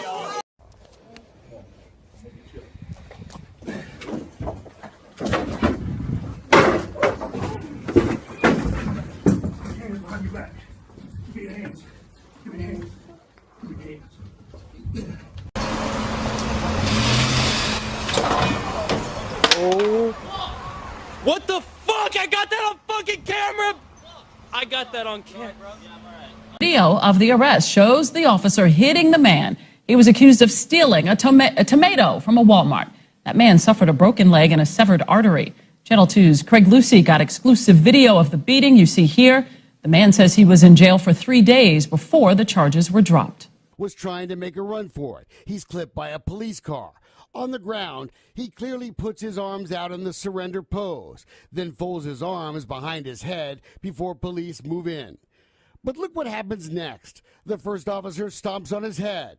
He's repeatedly kicked. We count 4 officers doing the kicking. Then one officer lands 5 separate kicks. It looks like the kicks are landing on Holly's head. You'll see more kicks. Holly has been on the ground, cops on top of him, all around him, for about 20 seconds. And then another police officer lands 5 heavy punches. The officer who did the kicking in the beginning does it again, this time from behind. Then he stomps on the back of Holly's legs. Then just before Holly is picked up to be taken to a patrol car, there's another lick.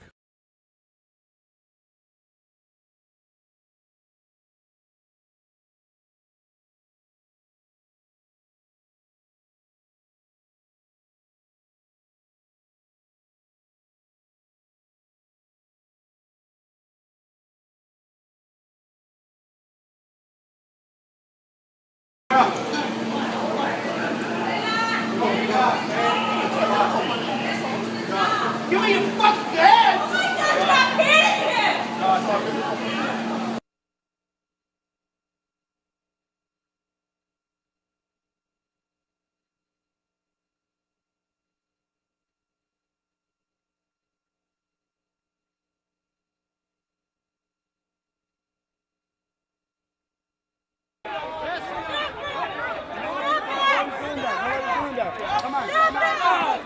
They just sprayed.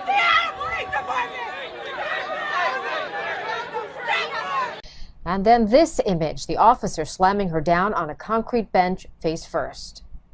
Feuerstein needed facial reconstruction surgery. She's filed a federal lawsuit against the village of Skokie and Officer Michael Hart, the man she says shoved her.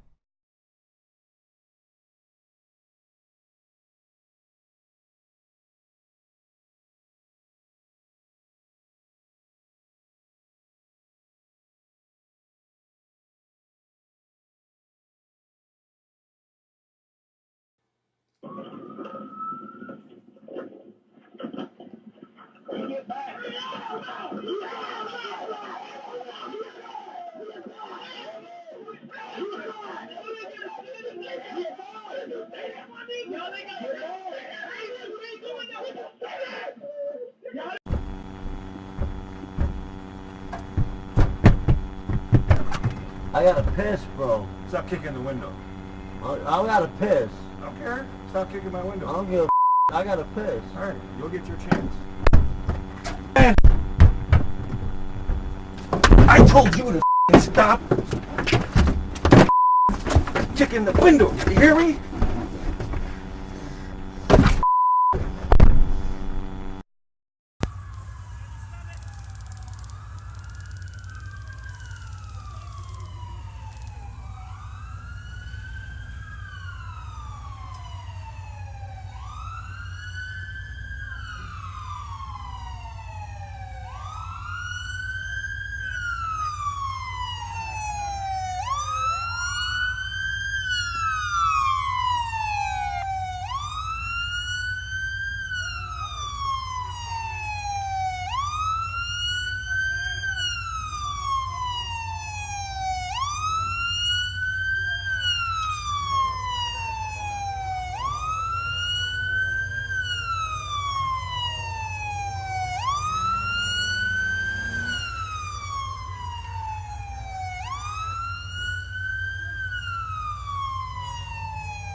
Tonight, a new look at a Round Rock arrest that knocked a woman out cold.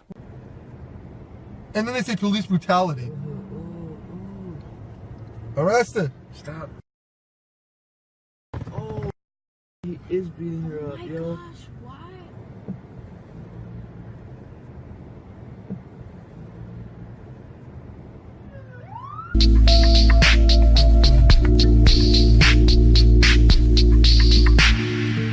I don't know. They don't speak the language.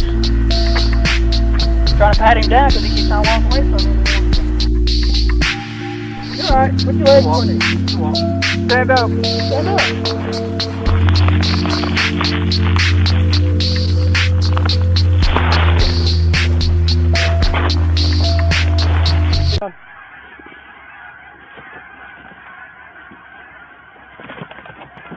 You can't do that to me. Stop it.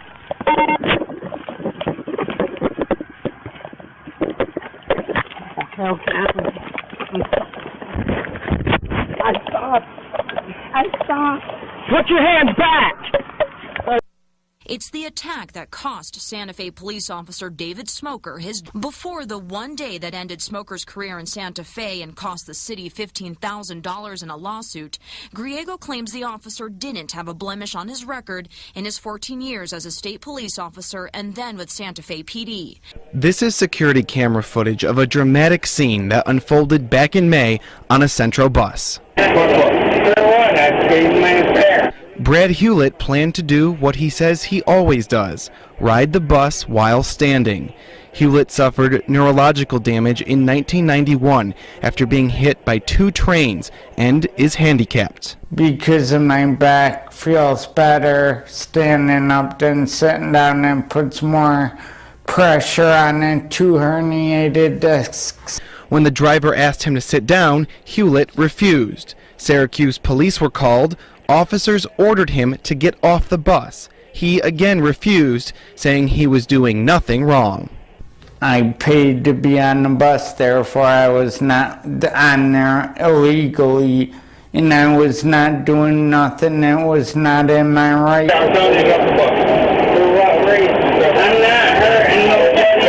Because Hewlett refused, after about a minute of back and forth, police took their response to the next level. The officer appears to lift up Hewlett's shirt and fires his taser gun.